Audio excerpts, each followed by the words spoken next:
Chapter 6. Lubrication and Cooling Systems. Principles of Engine Lubrication. The primary purpose of a lubricant is to reduce friction between moving parts. Because liquid lubricants or oils can be circulated readily, they are used universally in aircraft engines. In theory, fluid lubrication is based on the actual separation of the surfaces, so that no metal-to-metal contact occurs.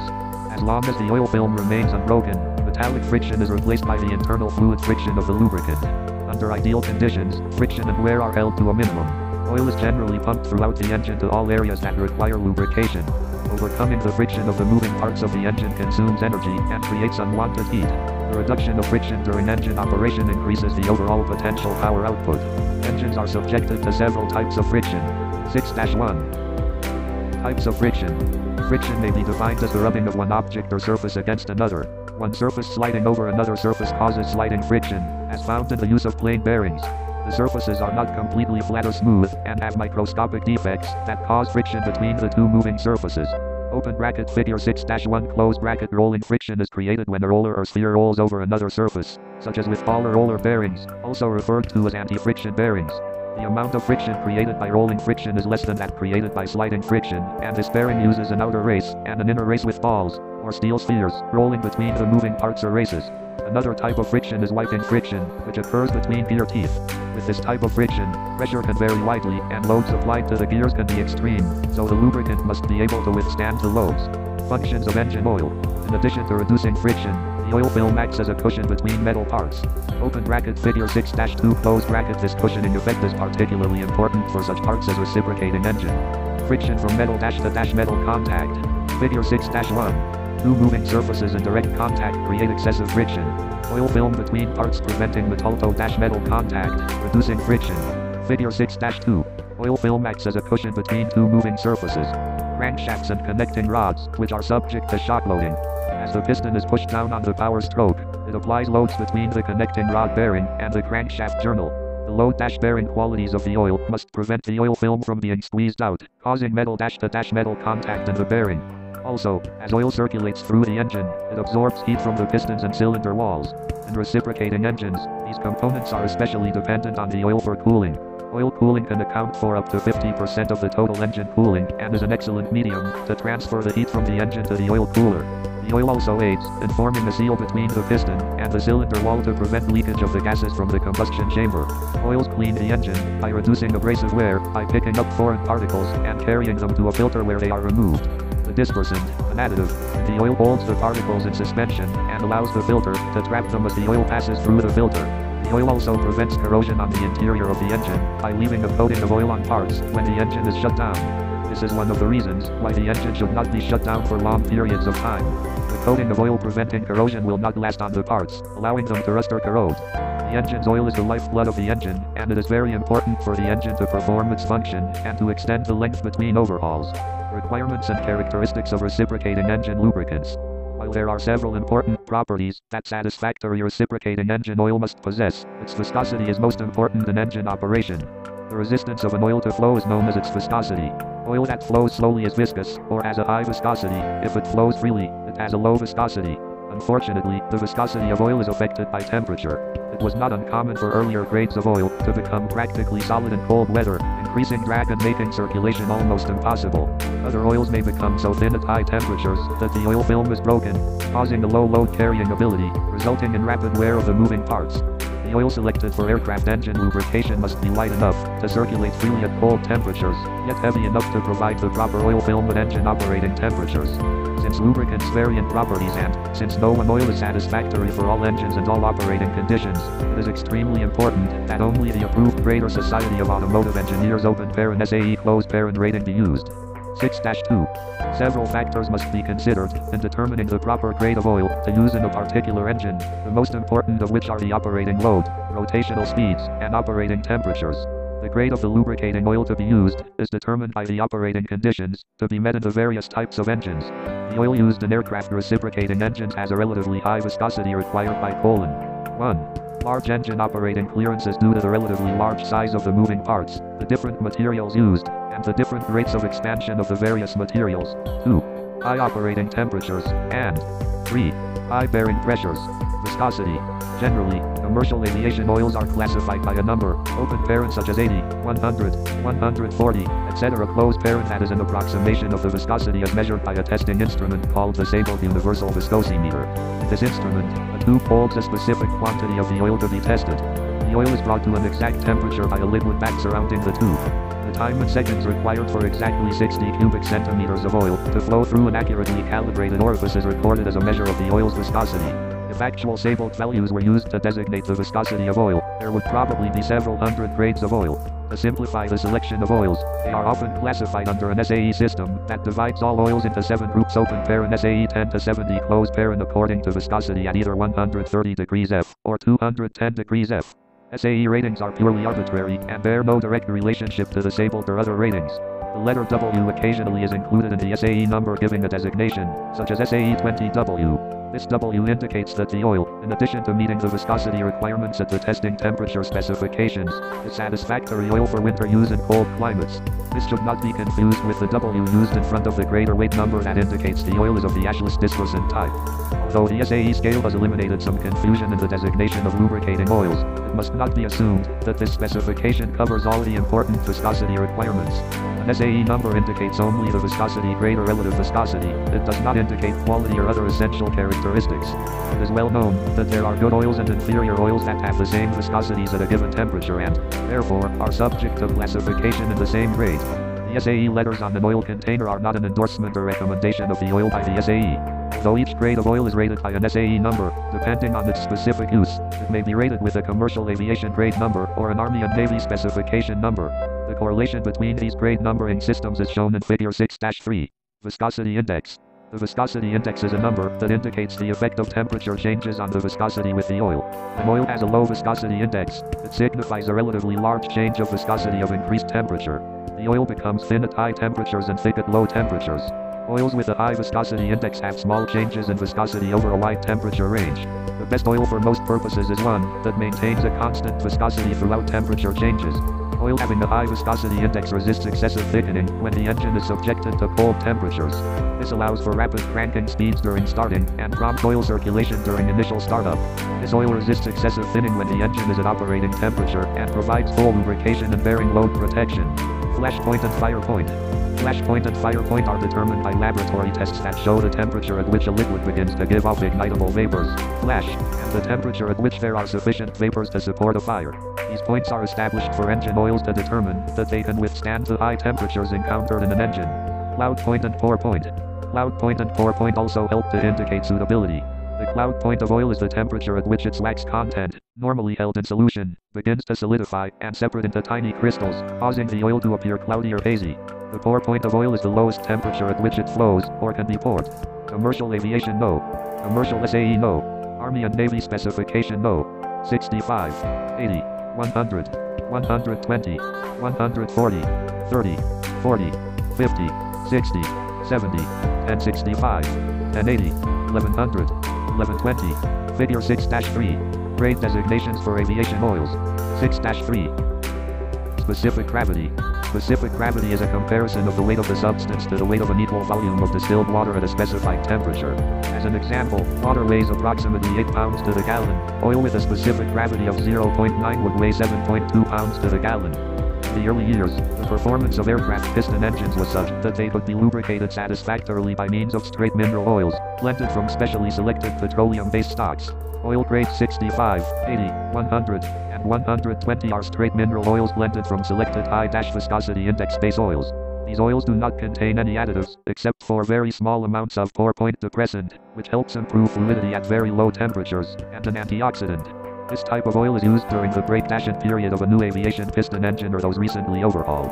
Demand for oils with higher degrees of thermal and oxidation stability necessitated fortifying them with the addition of small quantities of non-petroleum materials.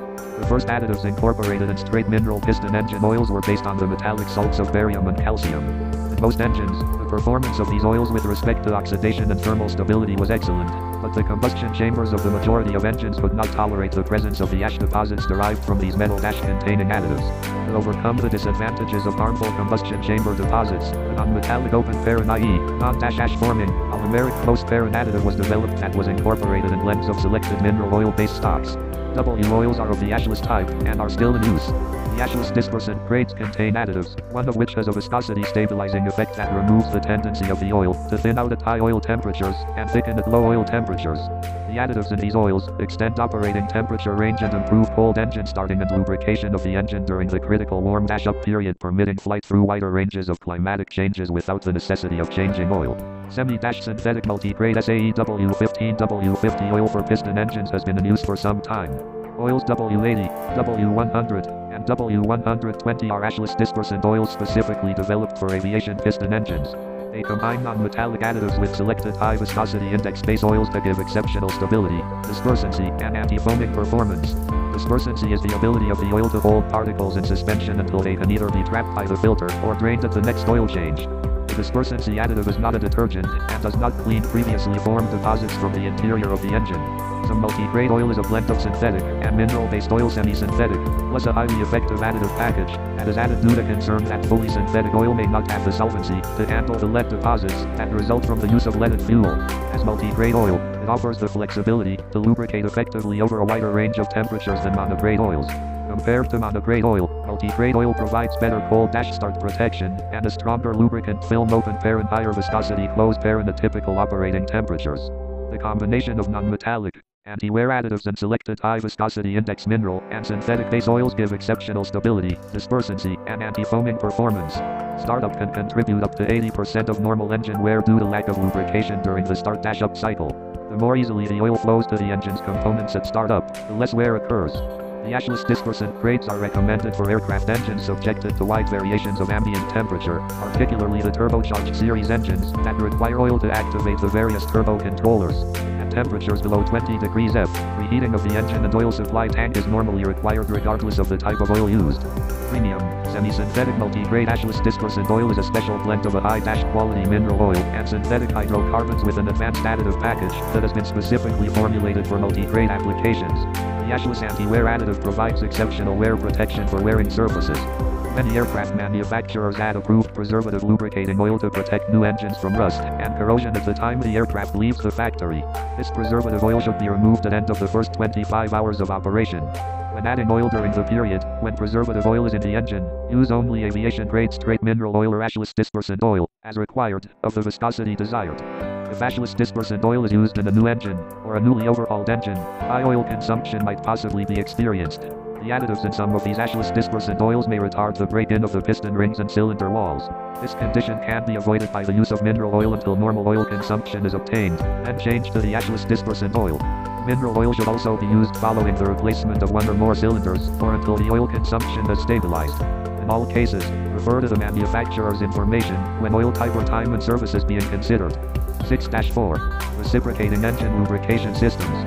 Aircraft reciprocating engine pressure lubrication systems can be divided into two basic classifications: wet sump and dry sump. The main difference is that the wet sump system stores oil in a reservoir inside the engine. After the oil is circulated through the engine, it is returned to this crankcase-based reservoir. A dry sump engine pumps the oil from the engine's crankcase to an external tank that stores the oil. The dry sump system uses a scavenge pump, some external tubing, and an external tank to store the oil. Other than this difference, the systems use similar types of components. Because the dry sump system contains all the components of the wet sump system, the dry sump system is explained as an example system. Combination splash and pressure lubrication.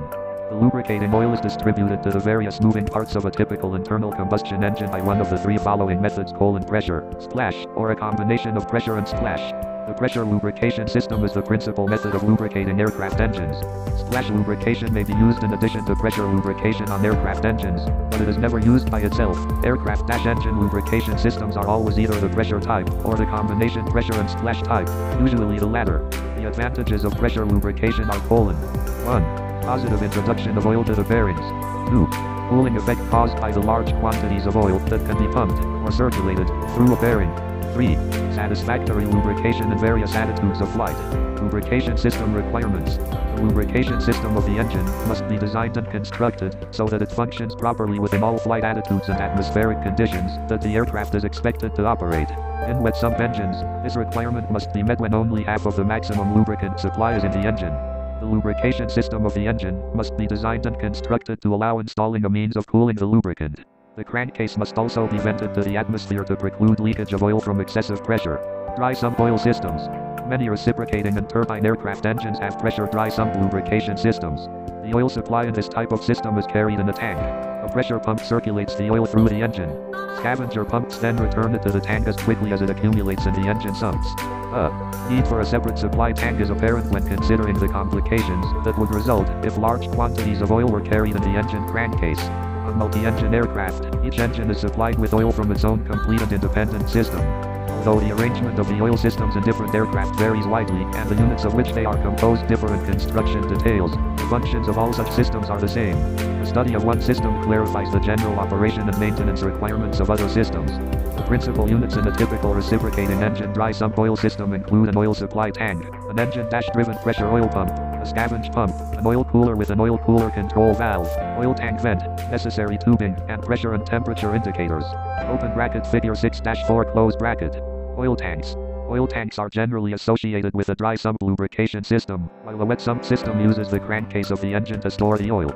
Oil tanks are usually constructed of aluminum alloy and must withstand any vibration, inertia, and fluid loads expected in operation. Each oil tank used with a reciprocating engine must have expansion space of not less than the greater of 10% of the tank capacity or 0.5 gallons. Each filler cap of an oil tank that is used with an engine must provide an oil-tight seal. The oil tank usually is placed close to the engine and high enough above the oil pump inlet to ensure gravity feed. Oil tank capacity varies with the different types of aircraft, but it is usually sufficient to ensure an adequate supply of oil for the total fuel supply. The tank filler neck is positioned to provide sufficient room for oil expansion and for foam to collect. The filler cap or cover is marked with the word oil. A drain in the filler cap well disposes of any overflow caused by the filling operation.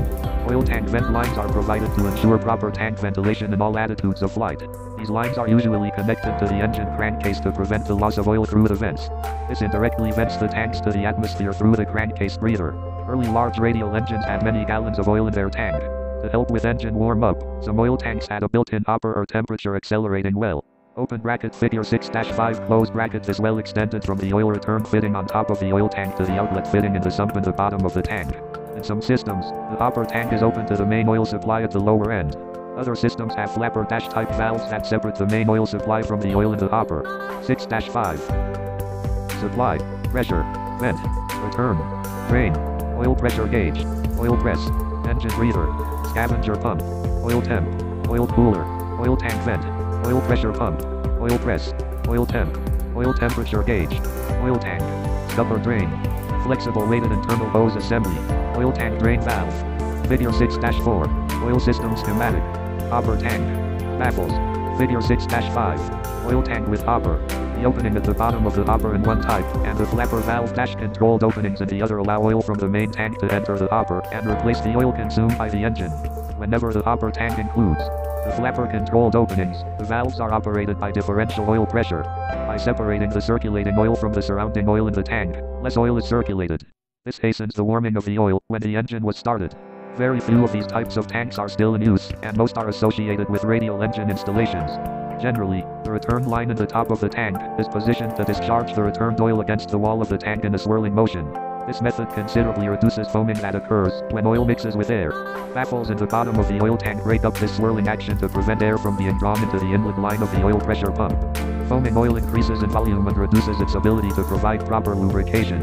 In the case of oil-controlled propellers, the main outlet from the tank may be in the form of a standpipe, so that there is always a reserve supply of oil for propeller feathering in case of engine failure. An oil tank sump, attached to the undersurface of the tank, acts as a trap for moisture and sediment.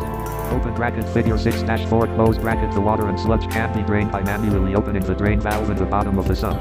Most aircraft oil systems are equipped with the dipstick-type quantity gauge, often called a bayonet gauge. Some larger, 6-6 aircraft systems also have an oil quantity indicating system that shows the quantity of oil during flight. One type system consists essentially of an arm and float mechanism that rides the level of the oil and actuates an electric transmitter on top of the tank. The transmitter is connected to a cockpit gauge that indicates the quantity of oil. Oil pump. Oil entering the engine is pressurized, filtered, and regulated by units within the engine. They are discussed along with the external oil system to provide a concept of the complete oil system. As oil enters the engine, it is pressurized by a gear-type pump. Open bracket figure 6-6 close bracket. This pump is a positive displacement pump that consists of two mesh gears that revolve inside the housing. The clearance between the teeth and housing is small. The pump inlet is located on the left, and the discharge port is connected to the engine system pressure line. One gear is attached to a spline drive shaft that extends from the pump housing to an accessory drive shaft on the engine. Seals are used to prevent leakage around the drive shaft. As the lower gear is rotated counterclockwise, the driven idler gear turns clockwise. As oil enters the gear chamber, it is picked up by the gear teeth, wrapped between them and the sides of the gear chamber, is carried around the outside of the gears, and discharged from the pressure port into the oil screen passage. The pressurized oil flows to the oil filter, where any solid particles suspended in the oil are separated from it, preventing possible damage to moving parts of the engine. Oil under pressure then opens the oil filter check valve mounted in the top of the filter. This valve is used mostly with dry sump radial engines, and is closed by a light spring loading of 1 to 3 pounds per square inch open parent side closed parent when the engine is not operating to prevent gravity-fed oil from entering the engine and settling in the lower cylinders, or sump area of the engine. If oil were allowed to gradually seep by the rings of the piston and fill the combustion chamber, it could cause a liquid lock. This could happen if the valves on the cylinder were both closed, and the engine was cranked for start. Damage could occur to the engine. The oil filter bypass valve, located between the pressure side of the oil pump and the oil filter, permits unfiltered oil to bypass the filter and enter the engine if the oil filter is clogged, or during cold weather if congealed oil is blocking the filter during engine start. The spring loading on the bypass valve allows the valve to open before the oil pressure collapses the filter. In the case of cold, congealed oil, it provides a low dash resistance path around the filter. Dirty oil in an engine is better than no lubrication. Oil filters. The oil filter used on an aircraft engine is usually one of 4 types: screen, canister, or spin dash-on. A screen dash type filter with its double dash wall construction provides a large filtering area in a compact unit. Open bracket figure 6-6 closed bracket as oil passes through the relief valve. Oil pressure passage to engine. Bypass valve. Oil valve. Oil filter. Gear dash type oil pump. Figure 6-6. Engine oil pump and associated units. 6-7. Fine dash mesh screen. Dirt, sediment, and other foreign matter are removed and settle to the bottom of the housing. At regular intervals, the cover is removed, and the screen and housing cleaned with a solvent. Oil screen filters are used mostly as suction filters on the inlet of the oil pump. The Cuno oil filter has a cartridge made of discs and spacers. A cleaner blade fits between each pair of discs. The cleaner blades are stationary, but the discs rotate when the shaft is turned. Oil from the pump enters the cartridge well that surrounds the cartridge and passes through the spaces between the closely spaced discs of the cartridge and through the hollow center and onto the engine. Any foreign particles in the oil are deposited on the outer surface of the cartridge. When the cartridge is rotated, the cleaner blades comb the foreign matter from the discs. The cartridge of the manually operated Cuno filter is turned by an external handle. Automatic Cuno filters have a hydraulic motor built into the filter head. This motor, operated by engine oil pressure, rotates the cartridge whenever the engine is running. There is a manual turning nut on the automatic Cuno filter for rotating the cartridge manually during inspections. This filter is not often used on modern aircraft. The canister housing filter has a replaceable filter element that is replaced with rest of the components other than seals and gaskets being reused. Open bracket figure 6-7 close bracket the filter. Hex head screw. Copper gasket. Case housing or canister. Filter element. Rubber gasket. Cover plate. Rubber gasket nylon nut. Figure 6-7. Housing filter element type oil filter. Figure 6-8. Full flow spin dash-on filter. Element is designed with a corrugated, strong steel center tube supporting each convoluted pleat of the filter media, resulting in a higher collapse pressure rating. The filter provides excellent filtration, because the oil flows through many layers of locked dash and dash fibers. Full flow spin dash-on filters are the most widely used oil filters for reciprocating engines. Open bracket figure 6-8 close bracket full flow means that all the oil is normally passed through the filter. In the full flow system, the filter is positioned between the oil pump and the engine bearings, which filters the oil of any contaminants before they pass through the engine bearing surfaces. The filter also contains an anti-drain back valve and a pressure relief valve, all sealed in a disposable housing. The relief valve is used in case the filter becomes clogged. It would open to allow the oil to bypass, preventing the engine components from oil starvation. A cutaway of the micro-nick filter element shows the resin-impregnated cellulosic full-pleat media that is used to trap harmful particles, keeping them from entering the engine. Open bracket figure 6-9 close bracket. Oil pressure regulating valve. An oil pressure regulating valve limits oil pressure to a predetermined value, depending on the installation. Open bracket figure 6-6 close bracket. This valve is sometimes referred to as a relief valve, but its real function is to regulate the oil pressure at a preset pressure level. The oil pressure must be sufficiently high to ensure adequate lubrication of the engine and its accessories at high speeds and powers. This pressure helps ensure that the oil film between the crankshaft journal and bearing is maintained. However, the pressure must not be too high, as leakage and damage to the oil system may result. The oil pressure is generally adjusted by loosening the lock nut and turning the adjusting screw. Open bracket figure 6-10 close bracket. On most aircraft engines, turning the screw clockwise increases the tension of the spring that holds the relief valve on its seat and increases the oil pressure, turning the adjusting screw. 6-8. Safety wire tabs conveniently located on hex nut for easy access. Corrugated center support tube for maximum resistance to collapse. Resin-impregnated, cellulosic full-pleat media for uniform flow and collapse resistance. Figure 6-9. Cutaway view of a filter. Figure 6-10. Oil pressure adjustment screw. Counterclockwise decreases the spring tension and lowers the pressure. Some engines use washers under the spring that are either removed or added to adjust the regulating valve and pressure. The oil pressure should be adjusted only after the engine's oil is at operating temperature and the correct viscosity is verified. The exact procedure for adjusting the oil pressure and the factors that vary an oil pressure setting are included in applicable manufacturer's instructions. Oil pressure gauge. Usually, the oil pressure gauge indicates the pressure that oil enters the engine from the pump. This gauge warns of possible engine failure caused by an exhausted oil supply, failure of the oil pump, burned out bearings, ruptured oil lines, or other causes that may be indicated by a loss of oil pressure. One type of oil pressure gauge uses a burden tube mechanism that measures the difference between oil pressure and cabin, or atmospheric, pressure. This gauge is constructed similarly to other burden type gauges, except that it has a small restriction built into the instrument case, or into the nipple connection leading to the burden tube. This restriction prevents the surging action of the oil pump from damaging the gauge or causing the pointer to oscillate too violently with each pressure pulsation. The oil pressure gauge has a scale ranging from 0 to 100 psi, or from 0 to 300 psi. Operation range markings are placed on the cover glass, or the face of the gauge, to indicate the safe range of oil pressure for a given installation. A dual type oil pressure gauge is available for use on multi-engine aircraft. The dual indicator contains two burden tubes, housed in a standard instrument case, one tube being used for each engine. The connections extend from the back of the case to each engine. There is one common movement assembly, but the moving parts function independently. In some installations, the line leading from the engine to the pressure gauge is filled with light oil. Since the viscosity of this oil does not vary much with changes in temperature, the gauge responds better to changes in oil pressure. In time, engine oil mixes with some of the light oil in the line to the transmitter. During cold weather, the thicker mixture causes sluggish instrument readings. To correct this condition, the gauge line must be disconnected, drained, and refilled with light oil. The current trend is toward electrical transmitters and indicators for oil and fuel pressure indicating systems in all aircraft. In this type of indicating system, the oil pressure being measured is applied to the inlet port of the electrical transmitter, where it is conducted to a diaphragm assembly. 6-9. By a capillary tube.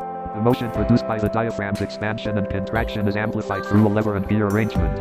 The gear varies the electrical value of the indicating circuit, which in turn is reflected on the indicator in the cockpit. This type of indicating system replaces long fluid-filled tubing lines with an almost weightless piece of wire. Oil temperature indicator.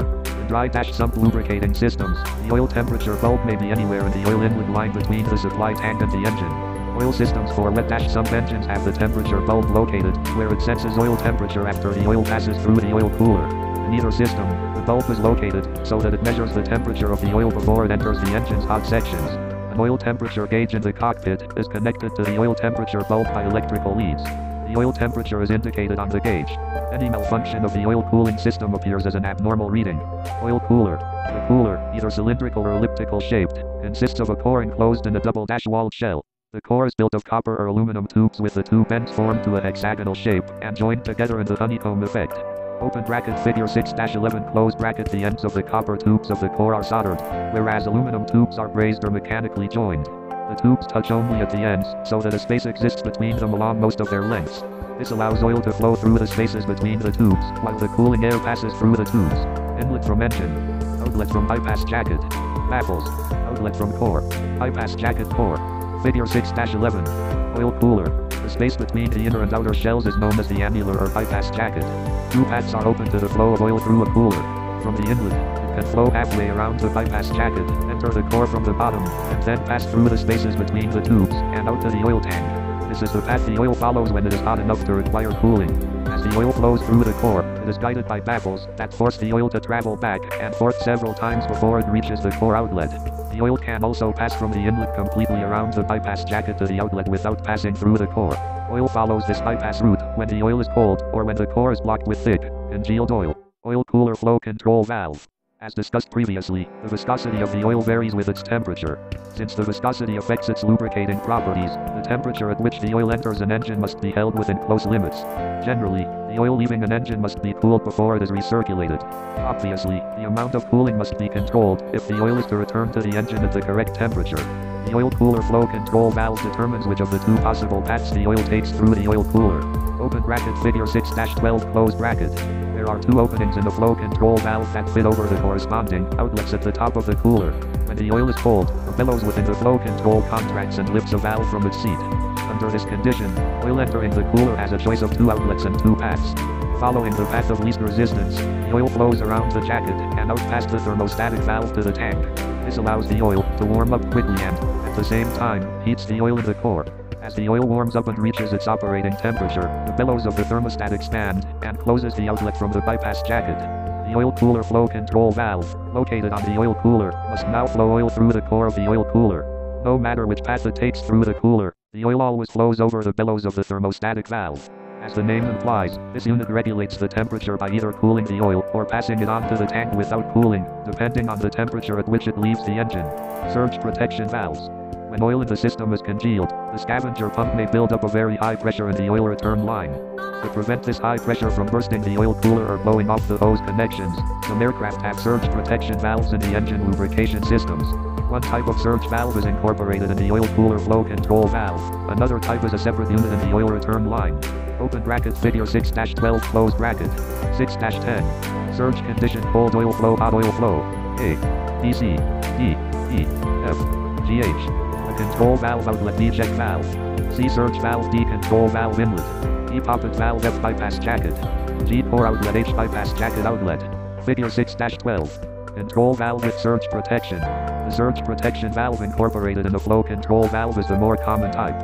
Although this flow control valve differs from the one just described, it is essentially the same, except for the surge protection feature. The high pressure operation condition is shown in figure 6-12, in which the high oil pressure at the control valve inlet has forced the surge valve open parent C closed parent upward. Note how this movement has opened the surge valve and, at the same time, seated the poppet valve open parent E closed parent. The closed poppet valve prevents oil from entering the cooler proper, therefore, the scavenged oil passes directly to the tank through outlet open parent A closed parent without passing through either the cooler bypass jacket or the core. When the pressure drops to a safe value, the spring forces the surge and poppet valves downward, closing the surge valve open parent C closed parent, and opening the poppet valve open parent E closed parent. Oil then passes from the control valve inlet open parent D closed parent, through the open poppet valve, and into the bypass jacket open parent F closed parent. The thermostatic valve, according to oil temperature, determines oil flow either through the bypass jacket to port open parent H closed parent, or through the core to port open parent G closed parent. The check valve open parent D closed parent opens to allow the oil to reach the tank return line. Airflow controls. By regulating the airflow through the cooler, the temperature of the oil can be controlled to fit various operating conditions. For example, the oil reaches operating temperature more quickly if the airflow is cut off during engine warm-up. There are two methods in general use: colon shutters installed on the rear of the oil cooler, and a flap on the air-exit duct. In some cases, the oil cooler air-exit flap is opened manually and closed by a linkage attached to a cockpit lever. More often, the flap is opened and closed by an electric motor. One of the most widely used automatic oil temperature control devices is the floating control thermostat that provides manual and automatic control of the oil inlet temperatures. With this type of control, the oil cooler air-exit door is opened and closed automatically by an electrically operated actuator. Automatic operation of the actuator is determined by electrical impulses received from a controlling thermostat inserted in the oil pipe leading from the oil cooler to the oil supply tank. The actuator may be operated manually by an oil cooler air-exit door control switch. Placing this switch in the open or closed position produces a corresponding movement of the cooler door. Placing the switch in the auto position puts the actuator under the automatic control of the floating control thermostat. Open bracket figure 6-13 close bracket. The thermostat shown in figure 6-13 is adjusted to maintain a normal oil temperature so that it does not vary more than approximately 5 degrees to 8 degrees C, depending on the installation. During operation, the temperature of the engine oil flowing over the bimetal element causes it to wind or unwind slightly. Open bracket figure 6-13B close bracket. This movement rotates the shaft open parent A close parent and the grounded center contact arm open parent C close parent. As the grounded contact arm is rotated, it is moved toward either the open or closed floating contact arm open parent G close parent. The two floating contact arms are oscillated by the cam open parent F closed parent, which is continuously rotated by an electric motor open parent D closed parent through a gear train open parent E closed parent. When the grounded center contact arm is positioned by the bimetal element so that it touches one of the floating contact arms, an electric circuit to the oil cooler exit flap actuator motor is completed, causing the actuator to operate and position the 6-11 EDCBA, top view, FC, side view, G. The shaft D bimetal element C grounded center contact arm D electric motor E gear train F cam G floating contact arm. Figure 6-13. Floating control thermostat. Oil cooler air-exit flap. Newer systems use electronic control systems, but the function or the overall operation is basically the same regarding control of the oil temperature through control of the airflow through the cooler. In some lubrication systems, dual oil coolers are used. If the typical oil system previously described is adapted to two oil coolers, the system is modified to include a flow divider, two identical coolers and flow regulators, dual air-exit doors, a two-door actuating mechanism, and a Y-fitting. Open bracket figure 6-14 closed bracket oil is returned from the engine through a single tube to the flow divider open parent E closed parent, where the return oil flow is divided equally into two tubes open parent C closed parent, one for each cooler. The coolers and regulators have the same construction and operations as the PA, C, ED, a floating control thermostat BY-fitting, D outlet from cooler tube C flow divider C inlet to cooler tubes. Figure 6-14. Dual oil cooler system. Cooler and flow regulator just described. Oil from the coolers is routed through two tubes open parent D closed parent to a Y-fitting, where the floating control thermostat open parent A closed parent samples oil temperature and positions the two oil cooler air-exit doors through the use of a two-door actuating mechanism. From the Y-fitting, the lubricating oil is returned to the tank, where it completes its circuit. Dry sump lubrication system operation. The following lubrication system is typical of those on small, single-engine aircraft. The oil system and components are those used to lubricate a 225 horsepower open parent horsepower closed parent 6-cylinder, horizontally opposed, air-cooled engine. In a typical dry sump pressure lubrication system, a mechanical pump supplies oil under pressure to the bearings throughout the engine. Open bracket figure 6-4 closed bracket the oil flows into the inlet or suction side of the oil pump through a suction screen, and a line connected to the external tank at a point higher than the bottom of the oil sump. This prevents sediment that falls into the sump from being drawn into the pump. The tank outlet is higher than the pump inlet, so gravity can assist the flow into the pump. The engine-driven, positive displacement, gear-type pump forces the oil into the full flow filter. Open bracket figure 6-6 closed bracket the oil either passes through the filter under normal conditions or, if the filter were to become clogged, the filter bypass valve would open as mentioned earlier.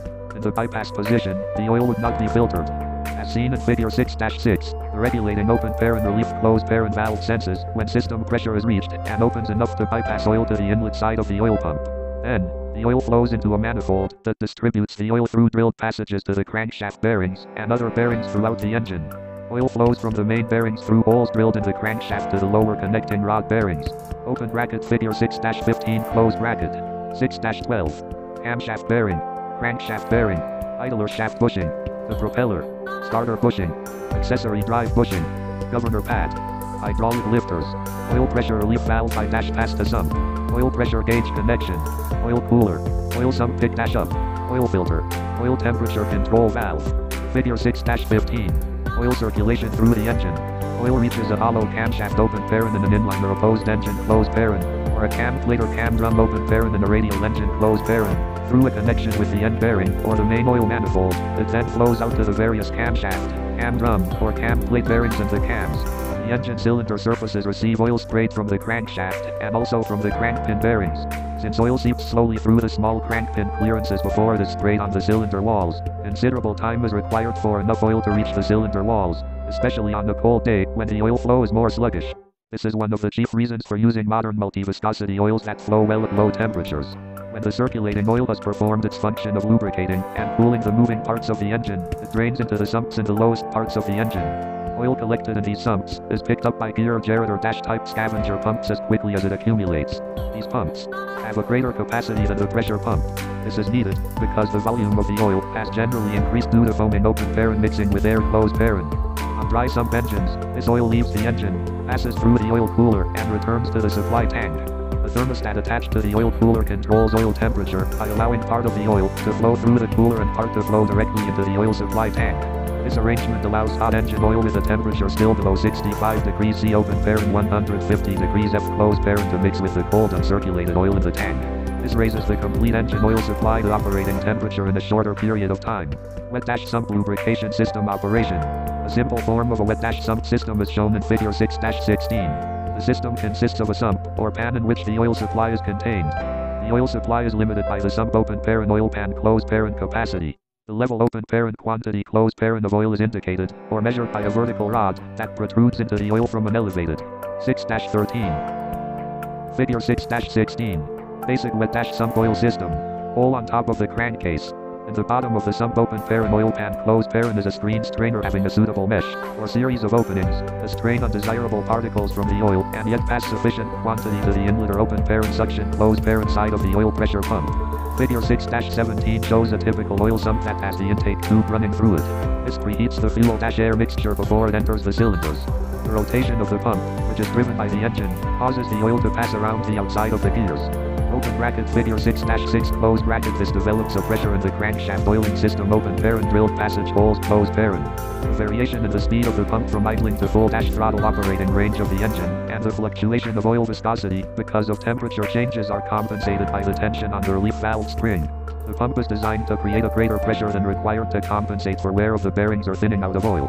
The parts oiled by pressure throw a lubricating spray into the cylinder and piston assemblies. After lubricating the various units it sprays, the oil drains back into the sump and the cycle is repeated. The system is not readily adaptable to inverted flying since the entire oil supply floods the engine.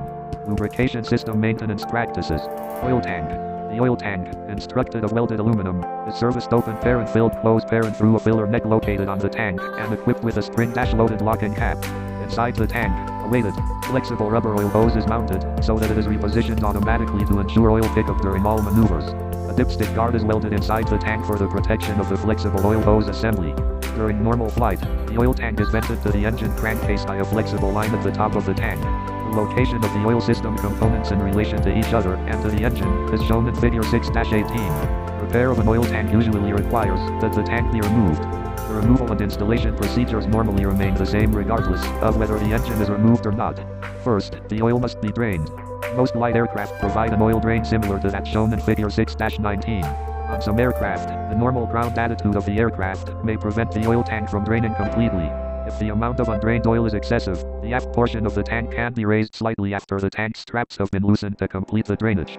After disconnecting the oil inlet and vent lines, the scupper drain hose and bonding wire can be removed. Open bracket figure 6-20 closed bracket. The securing straps fitted around the tank can now be removed. Open bracket figure 6-21 closed bracket. Any safety wire securing the clamp must be removed before the clamp can be loosened and the strap disconnected. The tank can now be lifted out of the aircraft. The tank is reinstalled by reversing the sequence used in the tank removal. After installation, the oil tank should be filled to capacity. Open bracket figure 6-22 closed bracket. After the oil tank has been filled, the engine should be run for at least 2 minutes.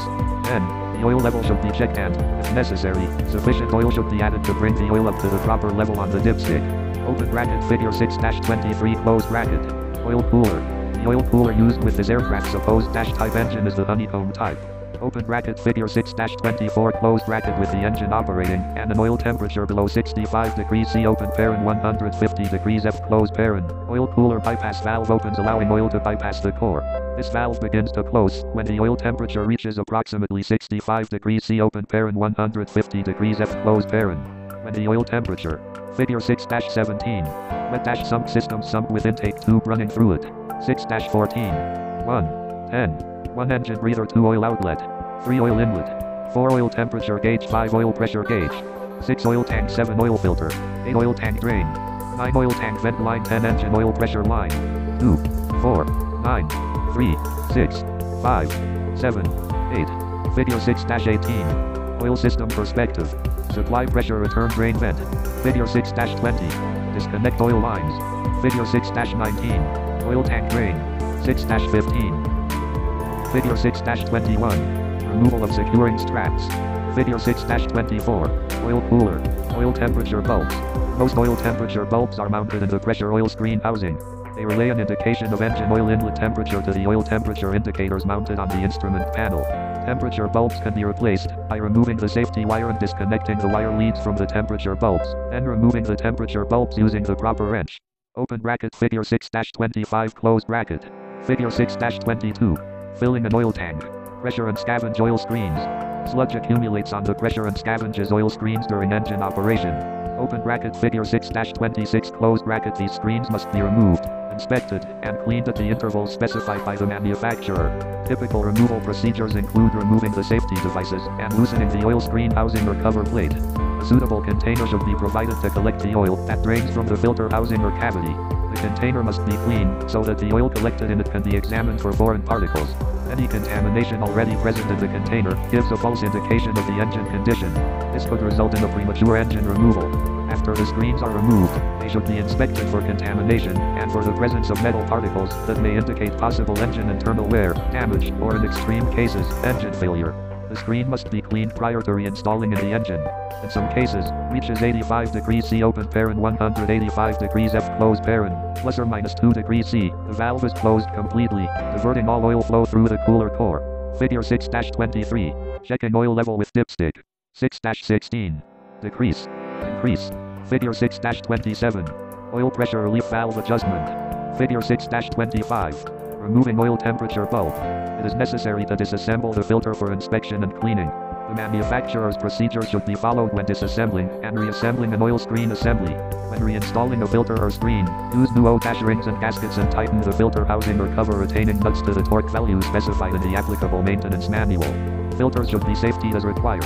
Oil pressure relief valve. An oil pressure regulating open parent relief closed parent valve limits oil pressure to the value specified by the engine manufacturer. Oil pressure settings can vary from around 35 psi minimum to around 90 psi maximum, depending on the installation. The oil pressure must be high enough to ensure adequate lubrication of the engine and accessories at high speeds and power settings. On the other hand, the pressure must not be too high, since leakage and damage to the oil system may result. Before any attempt is made to adjust the oil pressure, the engine must be at the correct operating temperature and a check should be made to assure that the correct viscosity oil is being used in the engine. One example of adjusting the oil pressure is done by removing a cover nut, loosening a lock nut, and turning the adjusting screw. Open bracket figure 6-27 close bracket turn the adjusting screw. A B. Figure 6-26. Oil pressure screen open parent A closed parent and scavenge oil screen assembly open parent B closed parent. 6-17. Clockwise to increase the pressure, or counterclockwise to decrease the pressure. Make the pressure adjustments while the engine is idling, and tighten the adjustment screw lock dash nut after each adjustment. Check the oil pressure reading while the engine is running at the RPM specified in the manufacturer's maintenance manual. This may be from around 1,900 RPM to 2,300 RPM. The oil pressure reading should be between the limits prescribed by the manufacturer at all throttle settings. Recommendations for changing oil. Draining oil. Oil, in service, is constantly exposed to many harmful substances that reduce its ability to protect moving parts. The main contaminants are colon, gasoline, moisture, acids, dirt, carbon, metallic particles.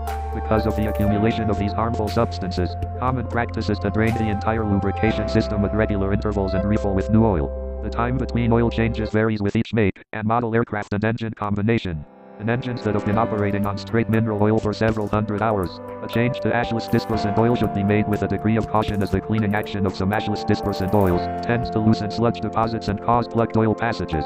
When an engine has been operating on straight mineral oil and is known to be in excessively dirty condition, the switch to ashless dispersant oil should be deferred until after the engine is overhauled. When changing from straight mineral oil to ashless dispersant oil, the following precautionary steps should be taken: 1. Do not add ashless dispersant oil to straight mineral oil. Drain the straight mineral oil from the engine and fill with ashless dispersant oil.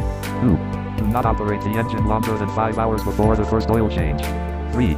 Check all oil filters and screens for evidence of sludge or plugging. Change oil every 10 hours if sludge conditions are evident. Repeat 10-hour checks until clean screen is noted, and change oil at recommended time intervals. 4.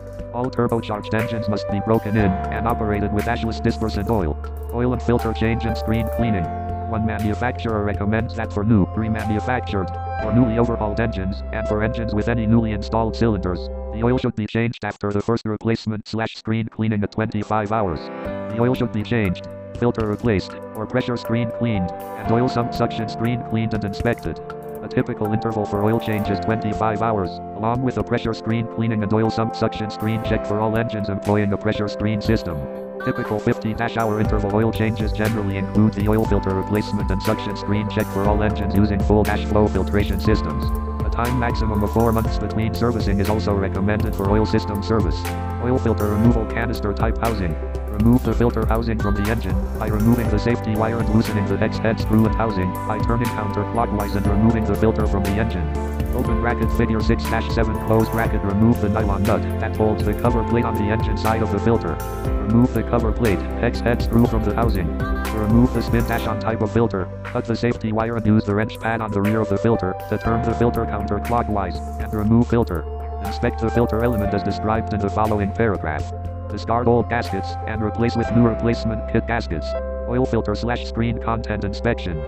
Check for premature or excessive engine component wear that is indicated by the presence of metal particles, shavings, or flakes in the oil filter element or screens. The oil filter can be inspected by opening the filter paper element. Check the condition of the oil from the filter for signs of metal contamination. Then, remove the paper element from the filter and carefully unfold the paper element. Examine the material trapped in the filter. If the engine employs a pressure screen system, check the screen for metal particles. After draining the oil, remove the suction screen from the oil sump and check for metal particles. Open bracket figure 6-28 close bracket. If examination of the used oil filter or pressure screen and the oil sump suction screen indicates abnormal metal content, additional service may be required to determine the source and possible need for corrective maintenance. To inspect the spin-on filter, the can must be cut open to remove the filter element for inspection. Using the special filter cutting tool, slightly tighten the cutter blade against filter and rotate 360 degrees until the mounting plate separates from the can. Open bracket figure 6-29 close bracket. Using a clean plastic bucket containing Varsol, move the filter to remove. 6-18. Figure 6-28. Oil sump screen. Contaminants. Use a clean magnet and check for any ferrous metal particles in the filter or Varsol solution. Then, take the remaining Varsol and pour it through a clean filter or shop towel. Using a bright light, inspect for any non-ferrous metals. Assembly of and installation of oil filters. After cleaning the parts, installation of the canister or filter element type filter is accomplished by lightly oiling the new rubber gaskets and installing a new copper gasket on the X head screw. Assemble the X head screw into the filter case using the new copper gasket. Install the filter element and place the cover over the case, then manually thread on the nylon nut by hand. Install the housing on the engine by turning it clockwise, and torque and safety it. Spin dash on filters generally have installation instructions on the filter. Place a coating of engine oil on the rubber gasket. Install the filter, torque and safety it. Always follow the manufacturer's current instructions to perform any maintenance. Troubleshooting oil systems. The outline of malfunctions and their remedies listed in figure 6-30 can expedite troubleshooting of the lubrication system. The purpose of this section is to present typical troubles. It is not intended to imply that any of the troubles are exactly as they may be in a particular airplane. Requirements for turbine engine lubricants. There are many requirements for turbine engine lubricating oils. Due to the absence of reciprocating motion and the presence of ball and roller bearings open pair and anti-friction bearings closed pair, the turbine engine uses a less viscous lubricant. Gas turbine engine oil must have a high viscosity for good load-carrying ability, but must also be of sufficiently low viscosity to provide good flowability. It must also be of low volatility to prevent loss by evaporation at the high altitudes at which the engines operate. In addition, the oil should not foam and should be essentially non-destructive to natural or synthetic rubber seals in the lubricating system. Also, with high speed anti-friction bearings, the formation of carbons or varnishes must be held to a minimum. Synthetic oil for turbine engines are usually supplied in sealed 1-quart cans. The many requirements for lubricating oils are met in the synthetic oils developed specifically for turbine engines. Synthetic oil has two principal advantages over petroleum oil. It has a lower tendency to deposit lacquer and coat open pair in solids left after solvents have been evaporated close pairing, because it does not evaporate the solvents from the oil at high temperature. Oil grades used in some turbine engines normally contain thermal and oxidation preventives, load-carrying additives, and substances that lower the pour point in addition to synthetic chemical-based materials. MIL-L-7808, which is a military specification for turbine oil, was type I turbine oil. Turbine synthetic oil has a viscosity of around 5 to 5.5 centisticks at 210 degrees F that is approved against the military specification MIL-PRF-23699F. This oil is referred to as Type 2 turbine oil. Most turbine oils meet this Type 2 specification and are made with the following characteristics: 1. Vapor phase deposits. Carbon deposits formed from oil mist and vapor contact with hot engine surfaces. 2. Load-carrying ability provides for heavy loads on the bearing systems of turbine engines. 3. Cleanliness. Minimum formation of sludge deposits during severe operation. A BC. Figure 6-29.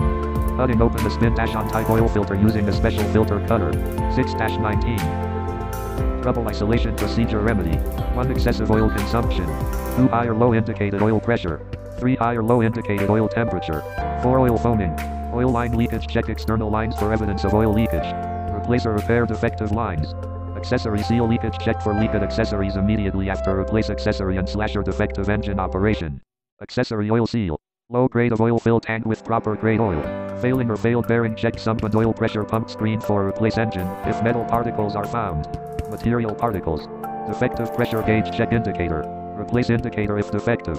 Improper operation of oil. Erratic pressure indications either excessively remove, clean, and inspect relief valve pressure high or low. Accessory oil seal.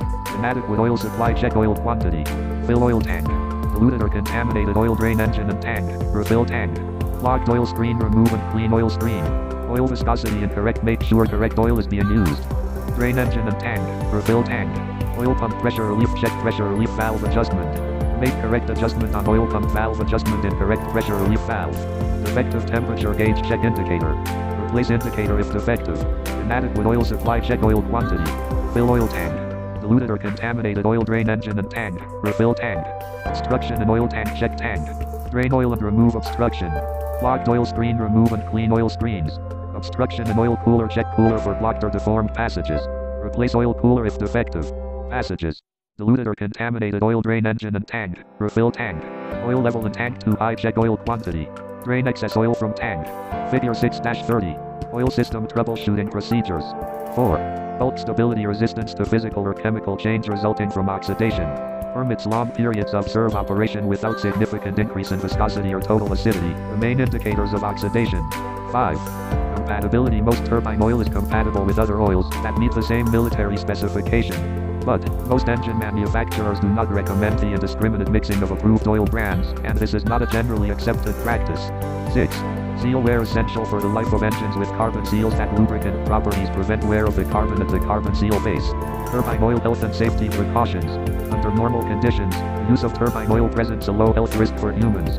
Although each person reacts somewhat differently to exposure, contact with liquids, vapors, and mist of turbine oil should be minimized. Information on established limits on exposure to turbine oil can generally be found in the material safety data sheets open parent MSDS closed parent. Prolonged breathing of hydrocarbon vapor concentrations in excess of the prescribed limits may result in lightheadedness, dizziness, and nausea. If turbine oil is ingested, call a doctor immediately, identify the product, and how much was ingested. Because of the risk of ingestion, petroleum products should never be siphoned by mouth. 6-20. Prolonged or repeated contact of turbine oil with the skin can cause irritation and dermatitis. In case of skin contact, wash the skin thoroughly with soap and warm water. Promptly remove oil-soaked clothing and wash. If turbine oil contacts the eyes, flush the eyes with fresh water until the irritation subsides. Protective clothing, gloves, and eye protection should be used when handling turbine oil. During operation, it is possible for the oil to be subjected to very high temperatures that can break down the oil and produce a product of unknown toxicity. If this happens, all precautions to avoid explosives should be taken. It can also have a tendency to blister, discolor, or remove paint whenever it is spilled. Painted surfaces should be wiped clean with a petroleum solvent after spillage. Spectrometric Oil Analysis Program. The Spectrometric Oil Analysis Program allows an oil sample to be analyzed and searched for the presence of minute metallic elements. Due to oil circulation throughout an aircraft engine, every lubricant that is in service contains microscopic particles of metallic elements called wear metals. As the engine operates over time, the oil picks up very small particles that stay suspended in the oil. Oil analysis programs identify and measure these particles in parts per million open parent ppm closed parent by weight. The analyzed elements are grouped into categories, such as wear metals and additives, and their measurement in ppm provides data that expert analysts can use as one of many tools to determine the engine's condition. An increase in ppm of certain materials can be a sign of component wear or impending failure of the engine. When you take a sample, note and record the amount of wear metals. If the amount of wear metals increases beyond the normal rate, then the operator can be notified quickly so repair or a recommend specific maintenance procedure or inspection can be ordered. Oil analysis increases safety by identifying an engine problem before engine failure. It also saves money by finding engine problems before they become large problems or complete engine failure. This procedure can be used for both turbine and reciprocating engines. Typical wear metals and additives. The following examples of wear metals are associated with areas of the engine that could be led to their source. Identifying the metal can help identify the engine components that are wearing or failing. Iron wear from rings, shafts, gears, valve train, cylinder walls, and pistons in some engines.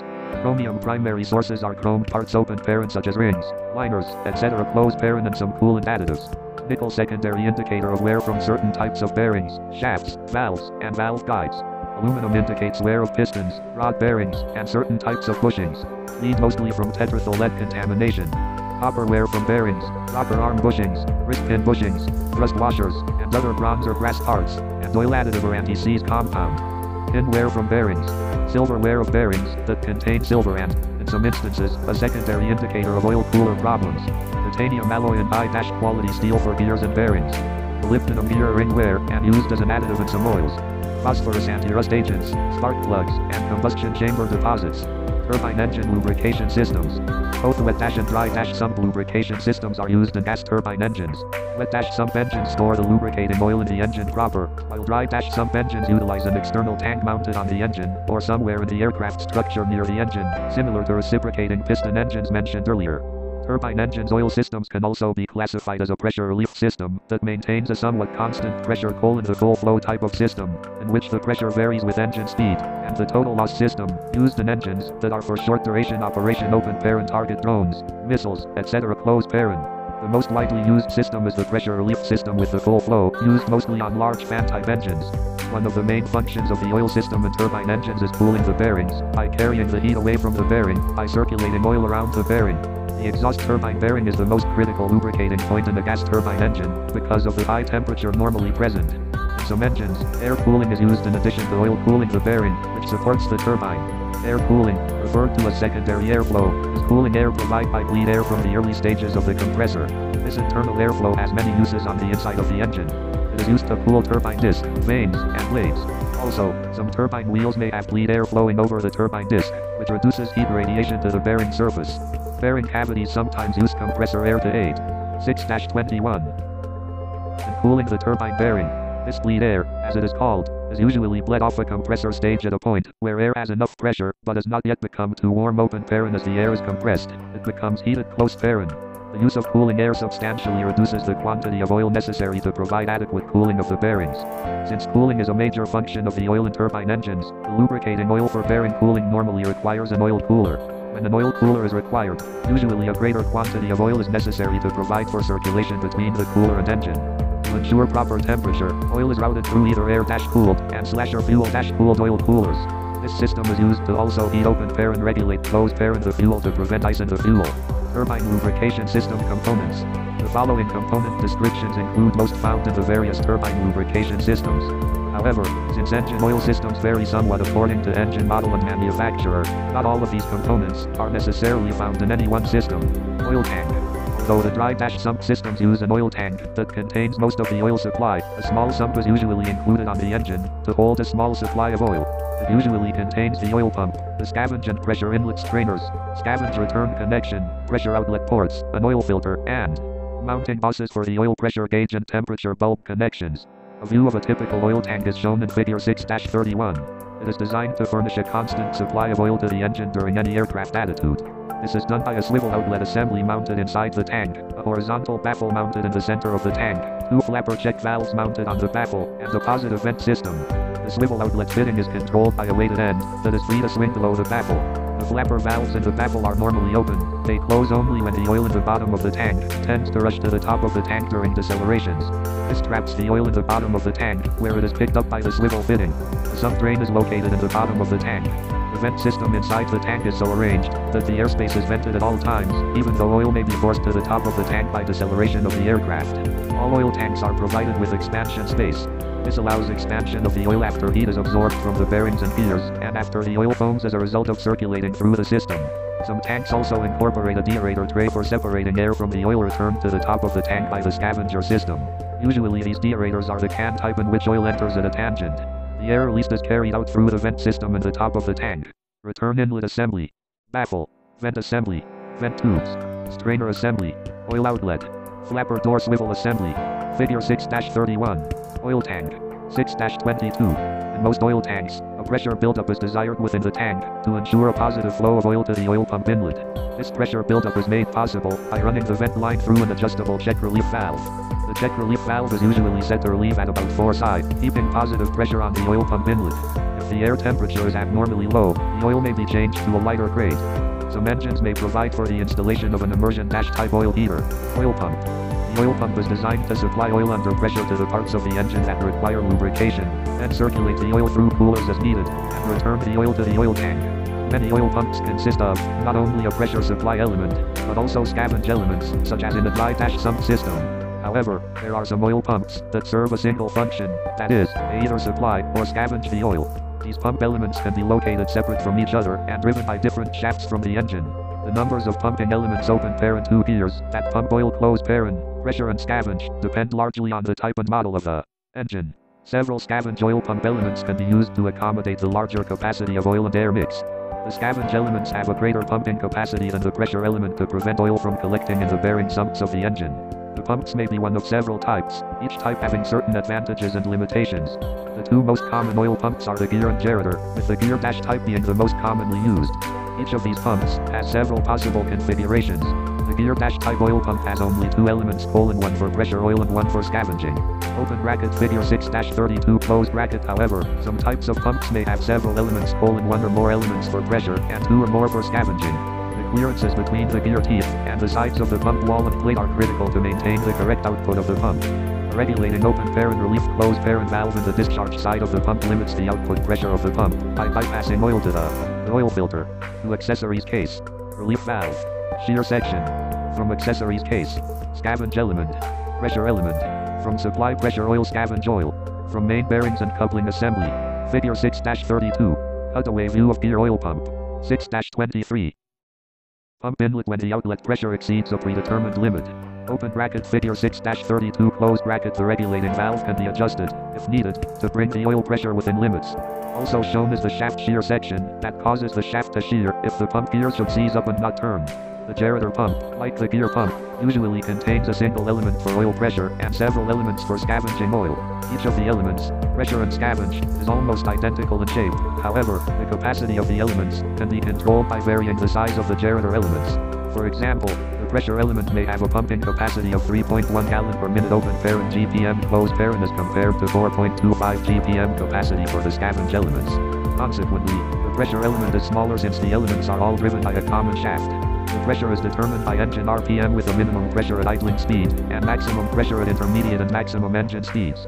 A typical set of gerator pumping elements is shown in figure 6-33. Each set of gerators is separated by a steel plate, making each set an individual pumping unit consisting of an inner and an outer element. The small star-shaped inner element has external lobes that fit within and are matched with the outer element that has internal lobes. The small element fits on and is keyed to the pump shaft and acts as a drive for the outer free-turning element. The outer element fits within a steel plate having an eccentric bore. In one engine model, the oil pump has 4 elements: 1 for oil feed and 3 for scavenge. In some other models, pumps have 6 elements: 1 for feed and 5 for scavenge. In each case, the oil flows as long as the engine shaft is turning. Turbine oil filters. Filters are an important part of the lubrication system because they remove foreign particles that may be in the oil. This is particularly important in gas turbines as very high engine speeds are attained. The anti-friction types of ball and roller bearings would become damaged quite rapidly if lubricated with contaminated oil. Also, there are usually numerous drilled or core passages leading to various points of lubrication. Since these passages are usually rather small, they are easily clogged. There are several types and locations of filters used for filtering the turbine lubricating oil. The filtering elements come in a variety of configurations and mesh sizes. Mesh sizes are measured in microns, which is a linear measurement equal to 1/1,000,000 of a meter open parent, a very small open enclosed parent. A main oil strainer filter element is shown in figure 6-34.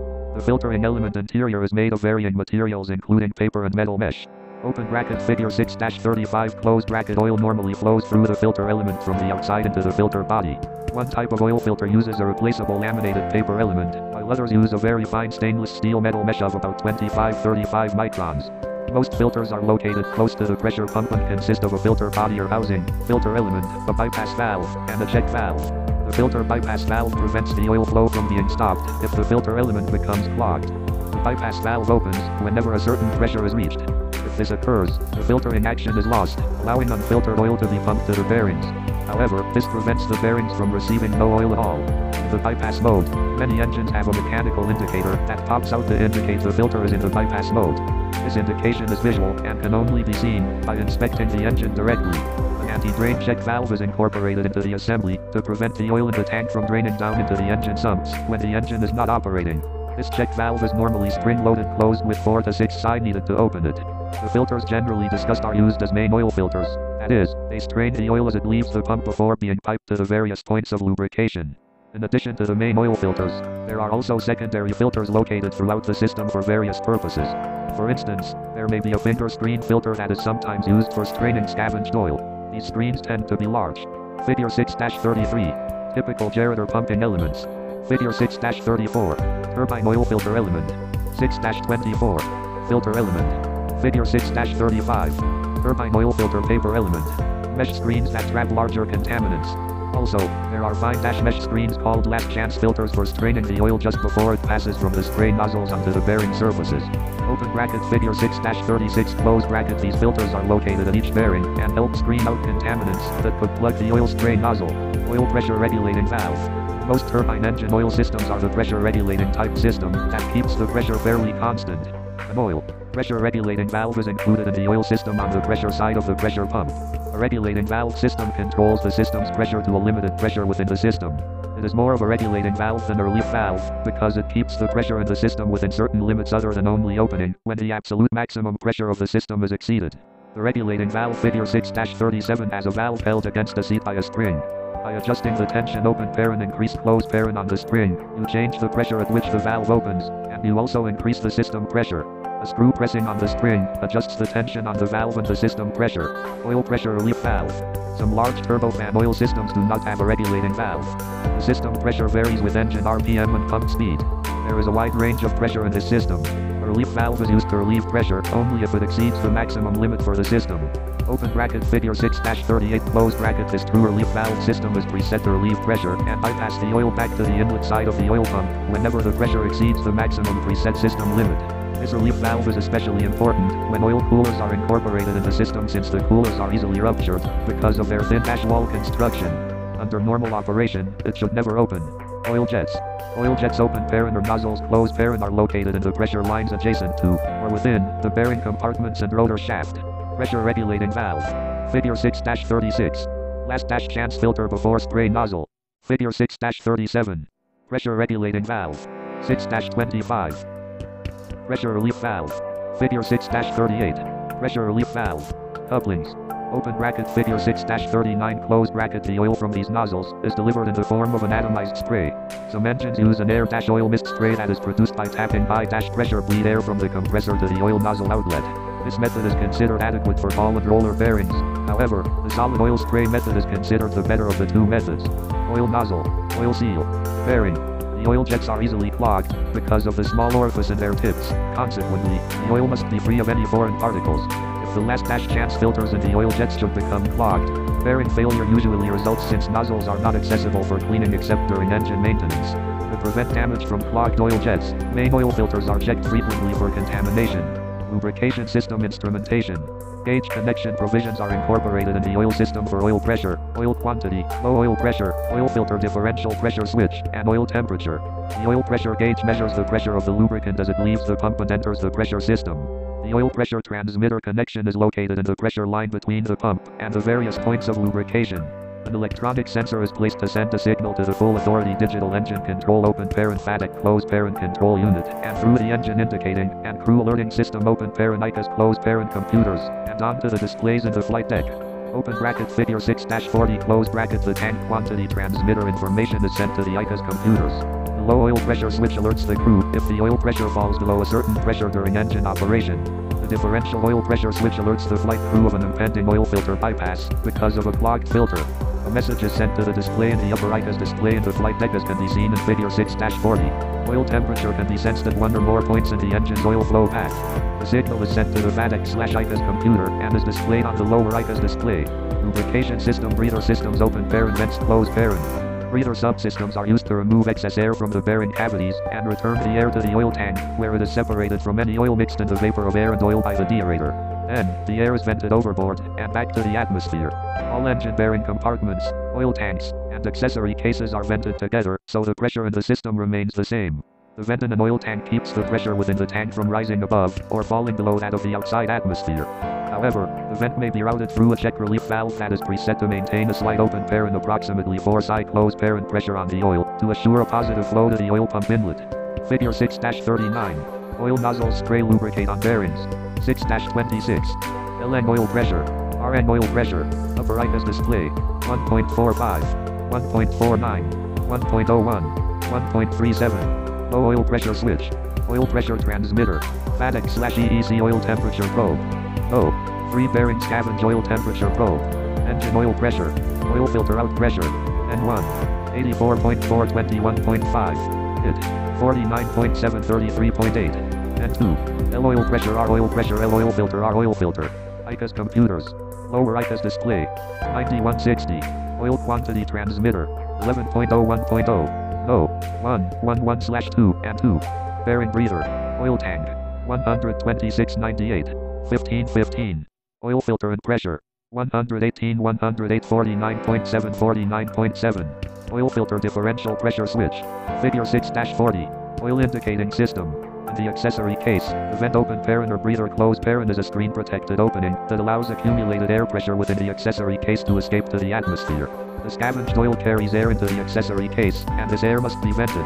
Otherwise, the pressure buildup within the accessory case would stop the flow of oil draining from the bearing, forcing this oil past the bearing oil seals and into the compressor housing. If in enough quantity, oil leakage could cause burning and seal and bearing malfunction. The screen breathers are usually located in the front center of the accessory case to prevent oil leakage through the breather when the aircraft is in unusual flight attitudes.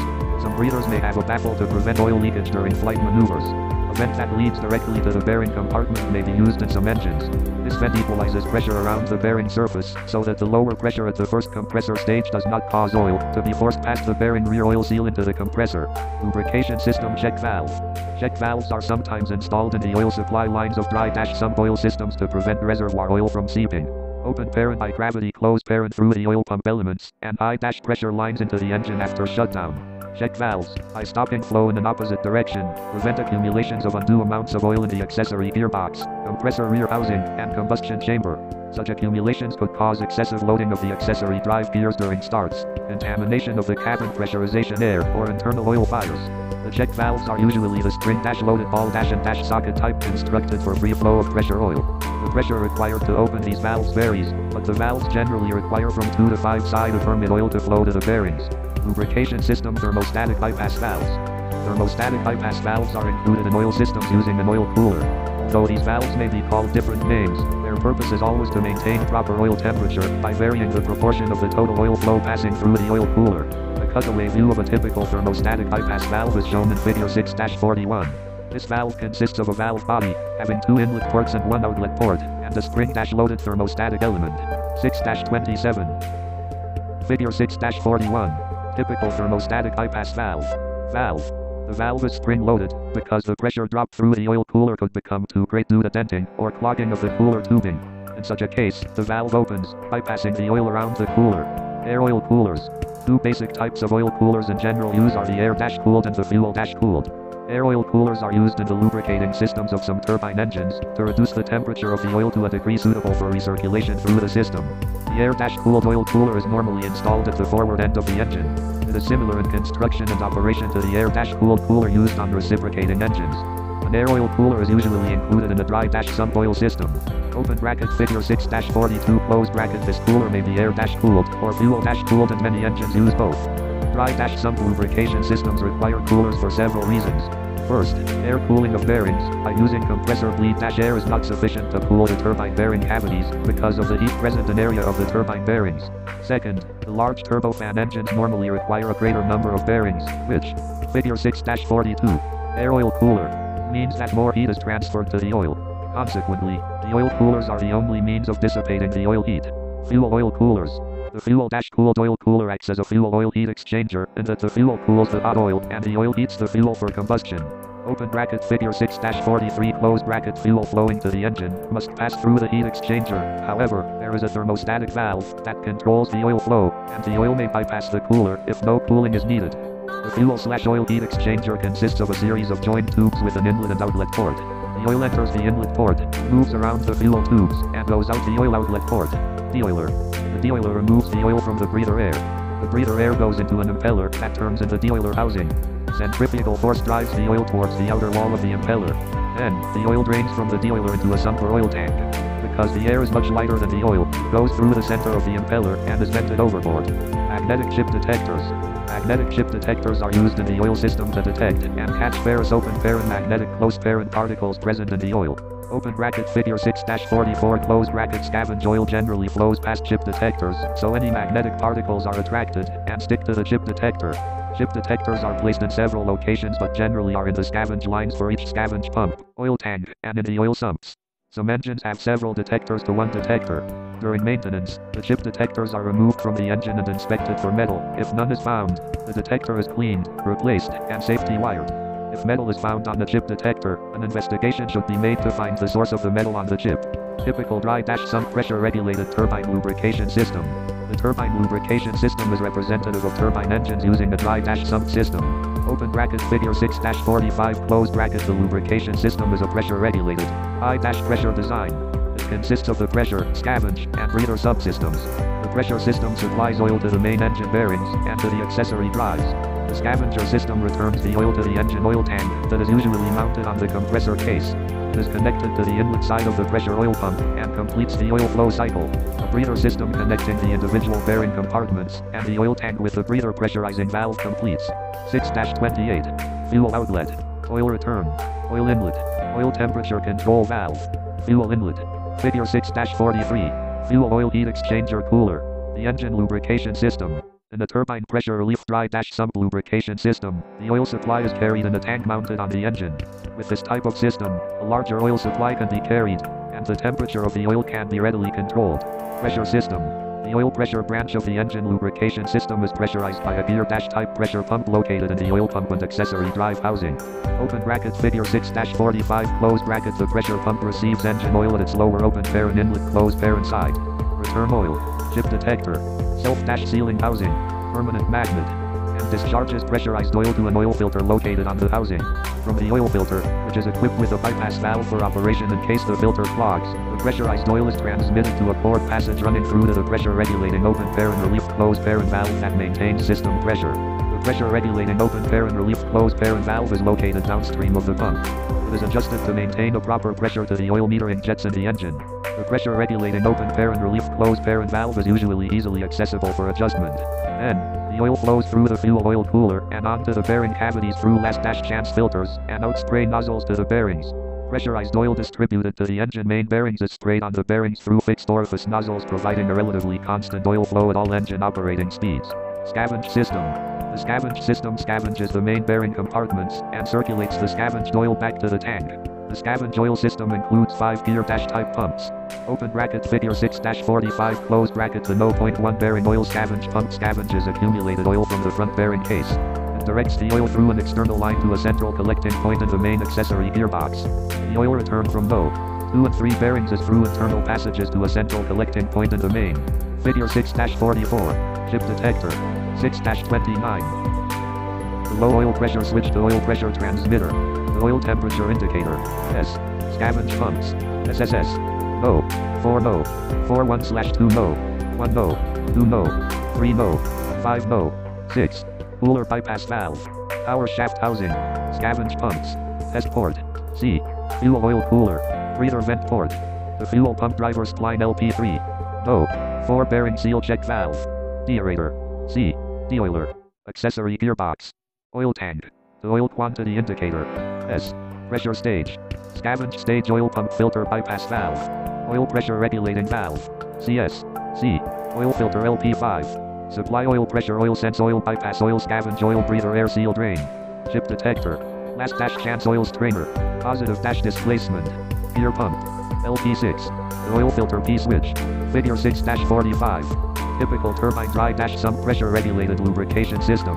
Accessory case. The accessory gearbox oil suction pump, located in the main accessory gearbox, scavenges oil from the gearbox housing to the oil tank. Oil from the No. 4, No. 412 and No.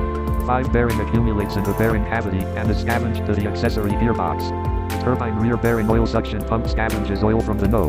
6 bearing compartment and directs the scavenged oil through a passage in the turbine case strut. From there, it is directed to the bearing cavity for the 412, and 5 bearing cavity where it joins this oil and is returned to the oil tank. The scavenged oil passes through the deaerator as it enters the oil tank, which separates the air mixed in the return oil. The oil stays in the tank, while the airflow into the accessory gearbox and enters the deoiler. Breather pressurizing system. The breather pressurizing system ensures a proper oil spray pattern from the main bearing oil jets, and furnishes a pressure head to the scavenged system. Breather tubes in the compressor inlet case, the oil tank, the diffuser case, and the turbine exhaust case are connected to external tubing at the top of the engine. By means of this tubing, the vapor-laden atmospheres of the various bearing compartments in the oil tank are brought together in the deoiler in the accessory gearbox. The deoiler separates out the oil from the air/oil mist and vents the air back to the atmosphere. Typical dry-sump variable pressure lubrication system. The dry-sump variable pressure lubrication system uses the same basic subsystems that the regulated systems used. Open parent pressure scavenged breather closed parent. Open bracket figure 6-46 closed bracket. The main difference is that the pressure in this system is not regulated by a regulating bypass valve. Most large turbofan engine pressure systems are variable pressure systems in which the pump outlet pressure open parent oil pressure closed parent depends on the engine RPM. In other words, the pump output pressure is proportional to the engine speed. Since the resistance to flow in the system does not vary much during operation, and the pump has only the variable of turning faster or slower, the pressure is a function of engine speed. As an example, oil pressure can vary widely in this type of system, from 100 psi to over 260 psi, with the relief valve opening at about 540 psi. 6-30. SS. Oil pressure metering nipple. No. 2 bearing damper oil shutoff valve. No. 1.5 and 2 breather pressure tap. Breather restrictor. S. Fuel oil cooler outlet manifold. Oil pressure port IDGS oil to IDG. Fuel oil cooler and valve. Pressure fuel return. Bypass fuel from pump. Fuel from pump boost stage. IDGS oil from IDG's air/oil heat exchanger. Engine air/oil heat exchanger and valve. Fan air 2.5 air. Servo return to oil tank. No. 1.5 and 2. Bearing compartment. Fuel to fuel pump filter. Power shaft. Secondary filter. Primary filter. Oil filter switch. Primary filter bypass valve. Pressure relief valve. No. 3. Bearing compartment. No. 4. Bearing compartment. Check valve. C. No. 3 bearing breather restrictor valve. Angle gearbox. Deoiler oil temperature ports. Pressure dampener. Lay shaft. No. 4. Bearing damper oil. Oil quantity transmitter. Filler neck and flapper valve. Deaerator. Breather air overboard. Lubrication and scavenge oil pump. Oil tank baffle. CS. CCCC. Pressure stage main gearbox. Supply oil pressure oil return oil scavenge oil.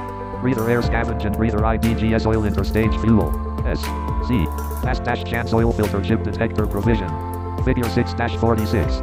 Typical turbine dry-sump variable pressure lubrication system. Pressure subsystem. The oil flows from the oil tank down to the pressure stage of the oil pump. A slight pressure in the tank assures that the flow of oil into the pressure pump is continuous. After being pressurized, it moves on to the oil filter where it is filtered. If the filter is clogged, the bypass valve sends the oil around the filter. There is no regulating valve, but there is a relief valve to prevent the system pressure from exceeding the maximum limits.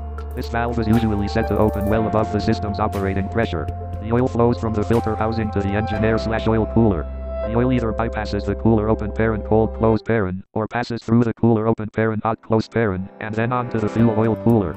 Through the use of the coolers, the fuel temperature is adjusted to meet the requirements needed for the engine. Some of the oil passes through the classified oil pressure trim orifice that helps adjust oil pressure at low speeds.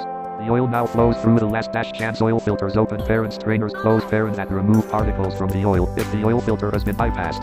The engine oil passes through the nozzles to lubricate the bearings, gearboxes, seals, and accessory drive splines.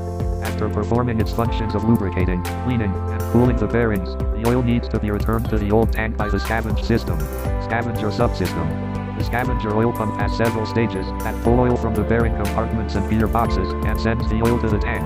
At the tank, the oil enters the deaerator, which separates the air from the scavenge oil. The oil returns to the tank, and the air is vented through a check valve overboard. Each stage of the scavenge pump has a magnetic chip detector that can be removed for inspection. Breather subsystems.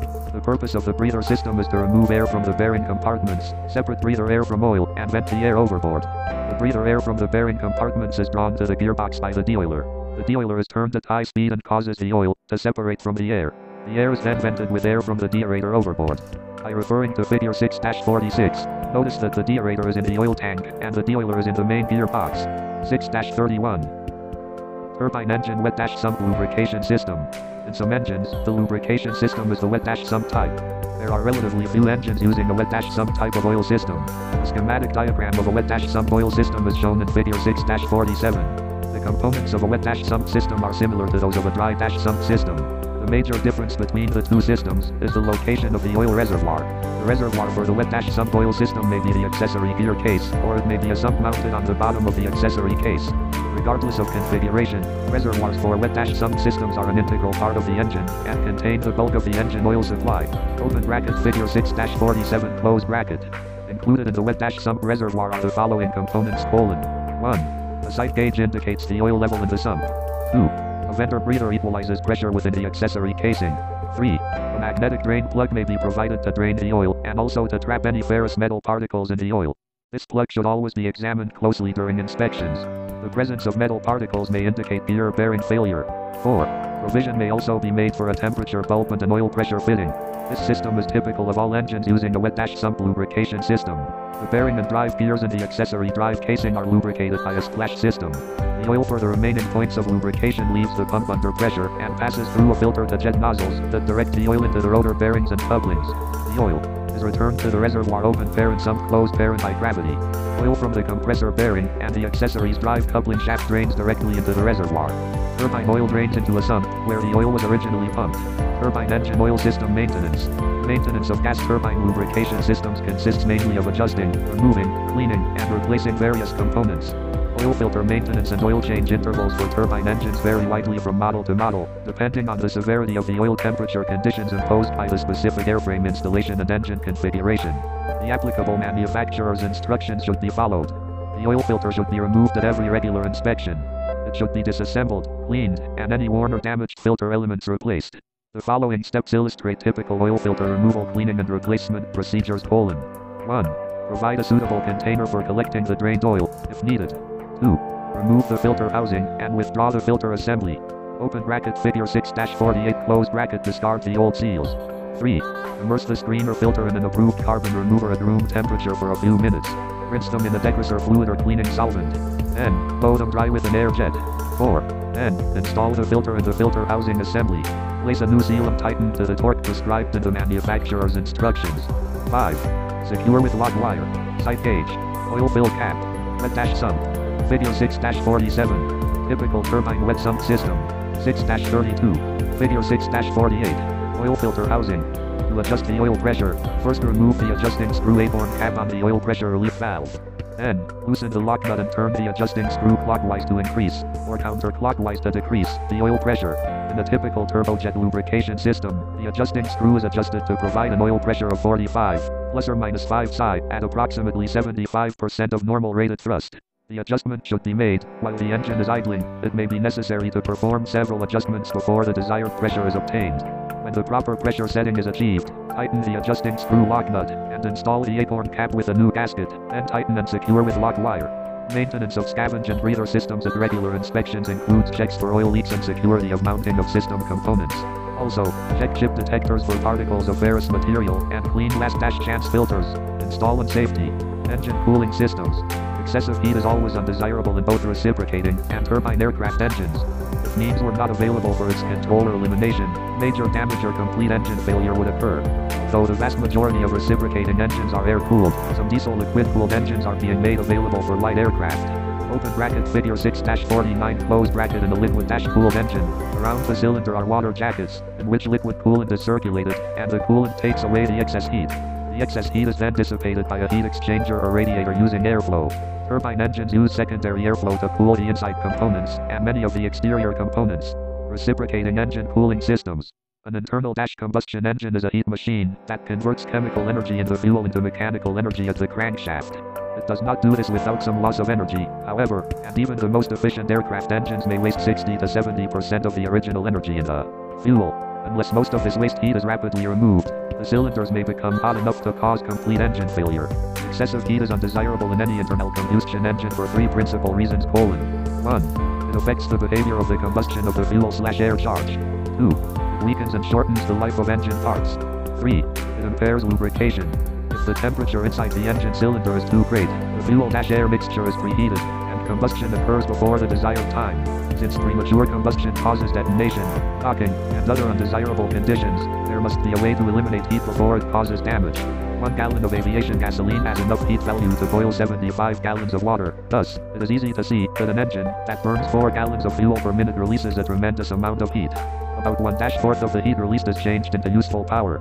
The remainder of the heat must be dissipated so that it is not destructive to the engine.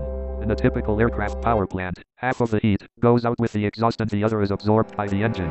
Circulating oil picks up part of this soaked in heat and transfers it to the airstream through the oil cooler. The engine cooling system takes care of the rest.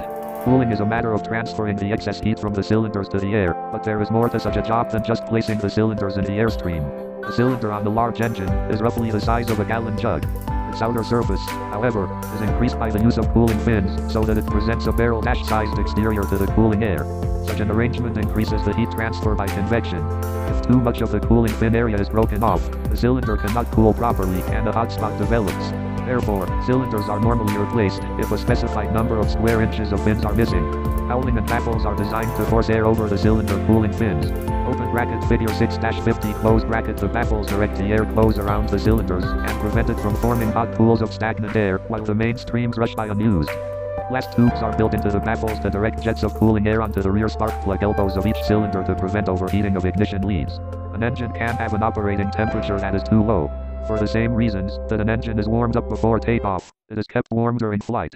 Fuel evaporation and distribution and oil circulation depend on an engine being kept at its optimum operating temperature. The aircraft engine has temperature controls that regulate air circulation over.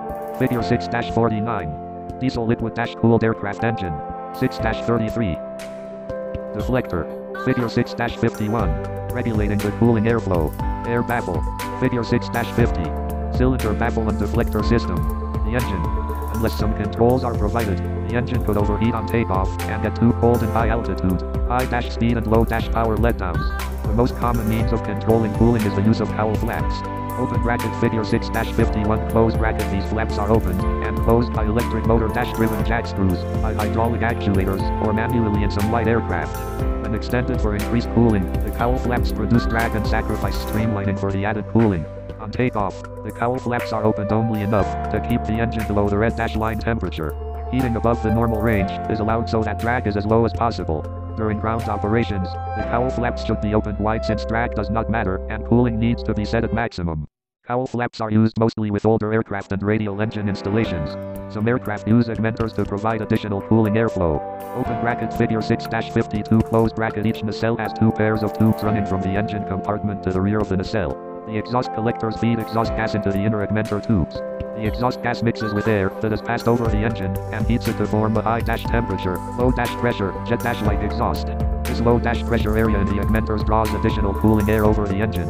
Air entering the outer shells of the augmenters is heated through contact with the augmenter tubes, but is not contaminated with exhaust gases. The heated air from the shell goes to the cabin heating, defrosting, and anti-icing system. Augmenters use exhaust gas velocity to cause airflow over the engine, so that cooling is not entirely dependent on the prop wash. Vanes installed in the augmenters control the volume of air. These vanes are usually left in the trail position to permit maximum flow. They can be closed to increase the heat for cabin or anti-icing use, or to prevent the engine from cooling too much during descent from altitude. In addition to augmenters, some aircraft have residual heat doors or nacelle flaps that are used, mainly to let the retained heat escape after. Exhaust gases, cooling air, heated air, exhaust gas and cooling air mixture. Augmenter. Figure 6-52. Augmenter. 6-34. Engine shutdown. The nacelle flaps can be opened for more cooling than that provided by the augmenters. A modified form of the previously described augmenter cooling system is used on some light aircraft. Open bracket figure 6-53 close bracket. Augmenter systems are not used much on modern aircraft. As shown in figure 6-53, the engine is pressure cooled by air taken in through 2 openings in the nose cowling, one on each side of the propeller spinner. A pressure chamber is sealed off on the top side of the engine with baffles properly directing the flow of cooling air to all parts of the engine compartment. Warm air is drawn from the lower part of the engine compartment by the pumping action of the exhaust gases through the exhaust ejectors. This type of cooling system eliminates the use of controllable cowl flaps and assures adequate engine cooling at all operating speeds. Reciprocating engine cooling system maintenance. The engine cooling system of most reciprocating engines usually consists of the engine cowling, cylinder baffles, cylinder fins, and some use a type of cowl flaps. In addition to these major units, there are also some temperature indicating systems, such as cylinder head temperature, oil temperature, and exhaust gas temperature. The cowling performs two functions: 1. It streamlines the bulky engine to reduce drag. 2. It forms an envelope around the engine that forces air to pass around and between the cylinders, absorbing the heat dissipated by the cylinder fins. The cylinder bases are metal shields, designed and arranged to direct the flow of air evenly around all cylinders. This even distribution of air aids in preventing one or more cylinders from being excessively hotter than the others. The cylinder fins radiate heat from the cylinder walls and heads. As the air passes over the fins, it absorbs this heat, carries it away from the cylinder, and is exhausted overboard through the bottom rear of the cowl. The controllable cowl flaps provide a means of decreasing or increasing the exit area at the rear of the engine cowling. Open bracket figure 6-54 close bracket closing the cowl flaps decreases the exit area, which effectively decreases the amount of air that can circulate over the cylinder fins. The decreased airflow cannot carry away as much heat, therefore, there is a tendency engine temperature tends to increase. Opening the cowl flaps makes the exit area larger. The flow of cooling air over the cylinders. Exhaust stack. Ambient air exhaust. Figure 6-53. Engine cooling and exhaust system. 6-35. 1 cowl flap control level 2 position bracket. 3 left cowl flap control. 4 cowl flaps 5 right cowl flap control. 1, 2, 3, 4, 5. Figure 6-54. Small aircraft cowl flaps. Increases, absorbing more heat, and the engine temperature tends to decrease. Good inspection and maintenance in the care of the engine cooling system aids in overall efficient and economical engine operation. Maintenance of engine cowling. Of the total ram airflow approaching the airborne engine nacelle, only about 15 to 30% enters the cowling to provide engine cooling. The remaining air flows over the outside of the cowling. Therefore, the external shape of the cowl must be faired in a manner that permits the air to flow smoothly over the cowl with a minimum loss of energy. The engine cowling discussed in this section is typical of that used on many radial or horizontally opposed engines. All cooling systems function in the same manner, with minor engineering changes designed for specific installations. The cowl is manufactured in removable sections. The number varies with the aircraft make and model. The installation shown in figure 6-55 contains 2 sections that are locked together when installed. The cowl panels, made from sheet aluminum or composite material, have a smooth external surface to permit undisturbed airflow over the cowl. The internal construction is designed to give strength to the panel and, in addition, to provide receptacles for the toggle latches, cowl support, and engine air seal. An air seal is constructed of rubber material, bolted to a metal rib riveted to the cowl panel. Open bracket figure 6-55 close bracket. The seal, as the name implies, seals the air in the engine section, preventing the air from escaping along the inner surface of the panel without circulating around the cylinders. The engine air seal must be used on engines that have a complete cylinder baffling system that covers the cylinder heads. Its purpose is to force the air to circulate around and through the baffle system. Inspect the cowl panels during each regular engine and aircraft inspection. Removing the cowling for maintenance provides an opportunity for more frequent inspection of the cowling. Inspect the cowling panels for scratches, dents, and tears in the panels. This type of damage causes weakness of the panel structure, increases drag by disrupting airflow, and contributes to the starting of corrosion. The cowling panel latches should be inspected for pulled rivets and loose or damaged handles. The internal construction of the panel should be examined to see that the reinforcing ribs are not cracked and that the air seal is not damaged. The cowl flap hinges, if equipped, and cowl flap hinge bondings should be checked for security of mounting and for breaks or cracks. These inspections are visual checks and should be performed frequently to ensure that the cowling is serviceable and is contributing to efficient engine cooling. 6-36. High pressure area. Aircraft supplied cooling baffles. Ram air. Low pressure area. Cooling air exit. Cowl flaps. Figure 6-55. Differential air cooling. Engine cylinder cooling fin inspection. The cooling fins are of the utmost importance to the cooling system, since they provide a means of transferring the cylinder heat to the air. Air condition can mean the difference between adequate or inadequate cylinder cooling. The fins are inspected at each regular inspection. Fin area is the total area open pair and both sides of the fin closed pair and exposed to the air. During the inspection, the fins should be examined for cracks and breaks. Open bracket figure 6-56 closed bracket. Small cracks are not a reason for cylinder removal. These cracks can be filled, or even sometimes drilled to prevent any further cracking. Rough or sharp corners on fins can be smoothed out by filing, and this action eliminates a possible source of new cracks. However, before reprofiling cylinder cooling fins, consult the manufacturer's service or overhaul manual for the allowable limits. Figure 6-56. A cylinder head and fins. 6-37. The definition of fin area becomes important in the examination of fins for broken areas. It is a determining factor for cylinder acceptance or removal. For example, on a certain engine, if more than 12 inches in length of any one fin, as measured at its base, is completely broken off, or if the total fins broken on any one cylinder head exceed 83 square inches of area, the cylinder is removed and replaced. The reason for removal in this case is that an area of that size would cause a hot spot on the cylinder, since very little heat transfer could occur. Where adjacent fins are broken in the same area, the total length of breakage permissible is 6 inches on any 2 adjacent fins, 4 inches on any 3 adjacent fins, 2 inches on any 4 adjacent fins, and 1 inch on any 5 adjacent fins. If the breakage length in adjacent fins exceeds this prescribed amount, the cylinder should be removed and replaced. These breakage specifications are applicable only to the engine used in this discussion as a typical example. In each specific case, applicable manufacturer's instructions should be consulted. Cylinder baffle and deflector system inspection. Reciprocating engines use some type of intercylinder and cylinder head baffles to force the cooling air into close contact with all parts of the cylinders. Figure 6-50 shows a baffle and deflector system around the cylinder. The air baffle blocks the flow of air and forces it to circulate between the cylinder and the deflectors.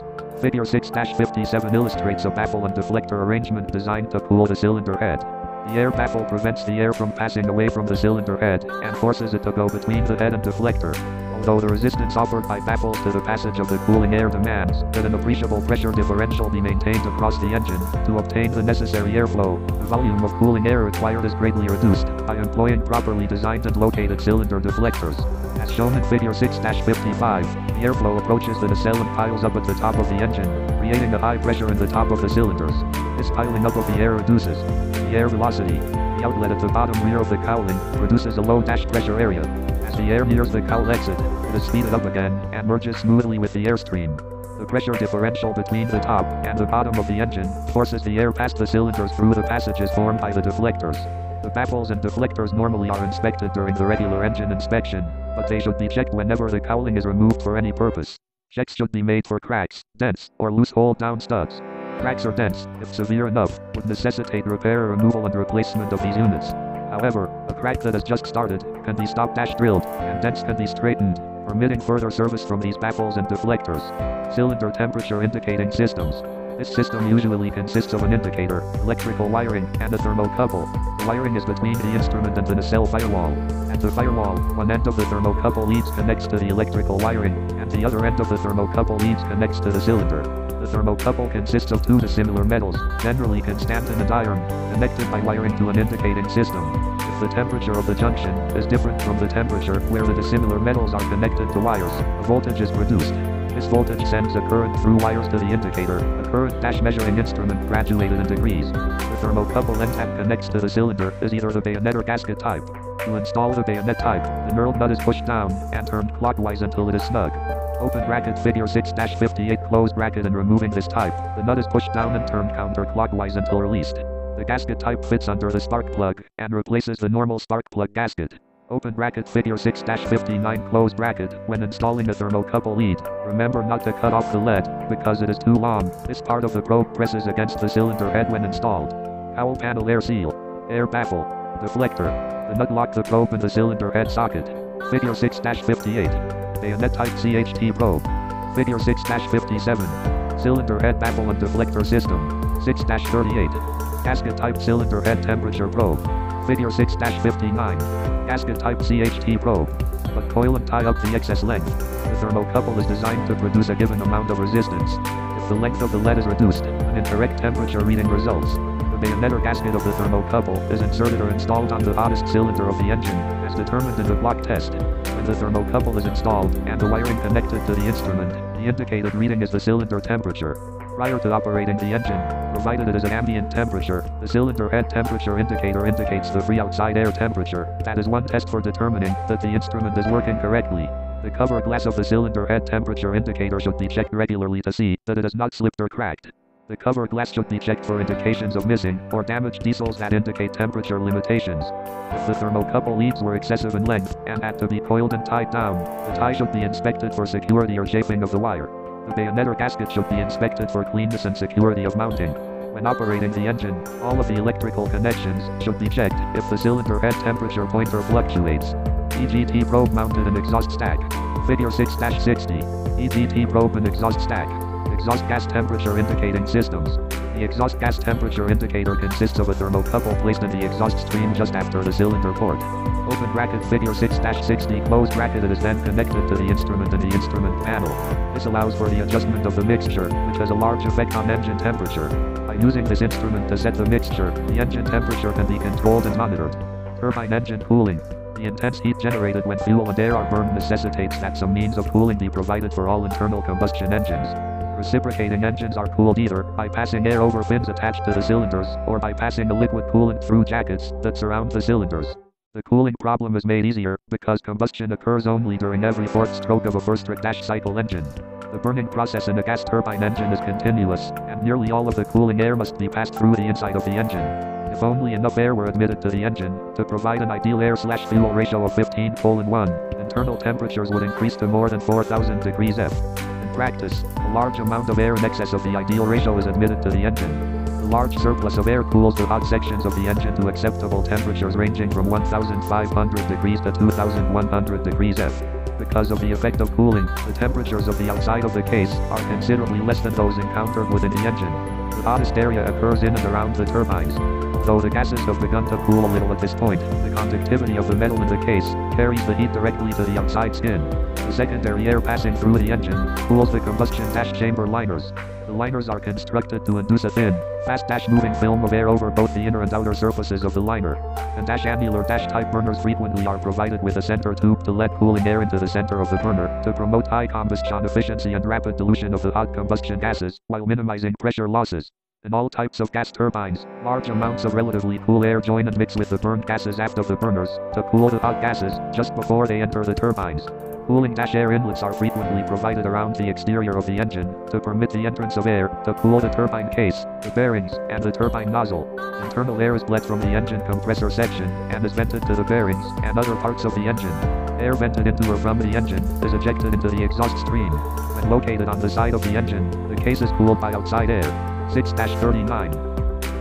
Flowing around it. The engine exterior and the engine nacelle are cooled by passing fan air around the engine and the nacelle. The engine compartment frequently is divided into two sections. The forward section is referred to as the cold section, and the aft section open parent turbine closed parent is referred to as the hot section. Case drains drain almost potential leaks overboard to prevent fluids from building up in the nacelle. Accessory zone cooling. Turbine power plants can be divided into primary zones that are isolated from each other by fireproof bulkheads and seals.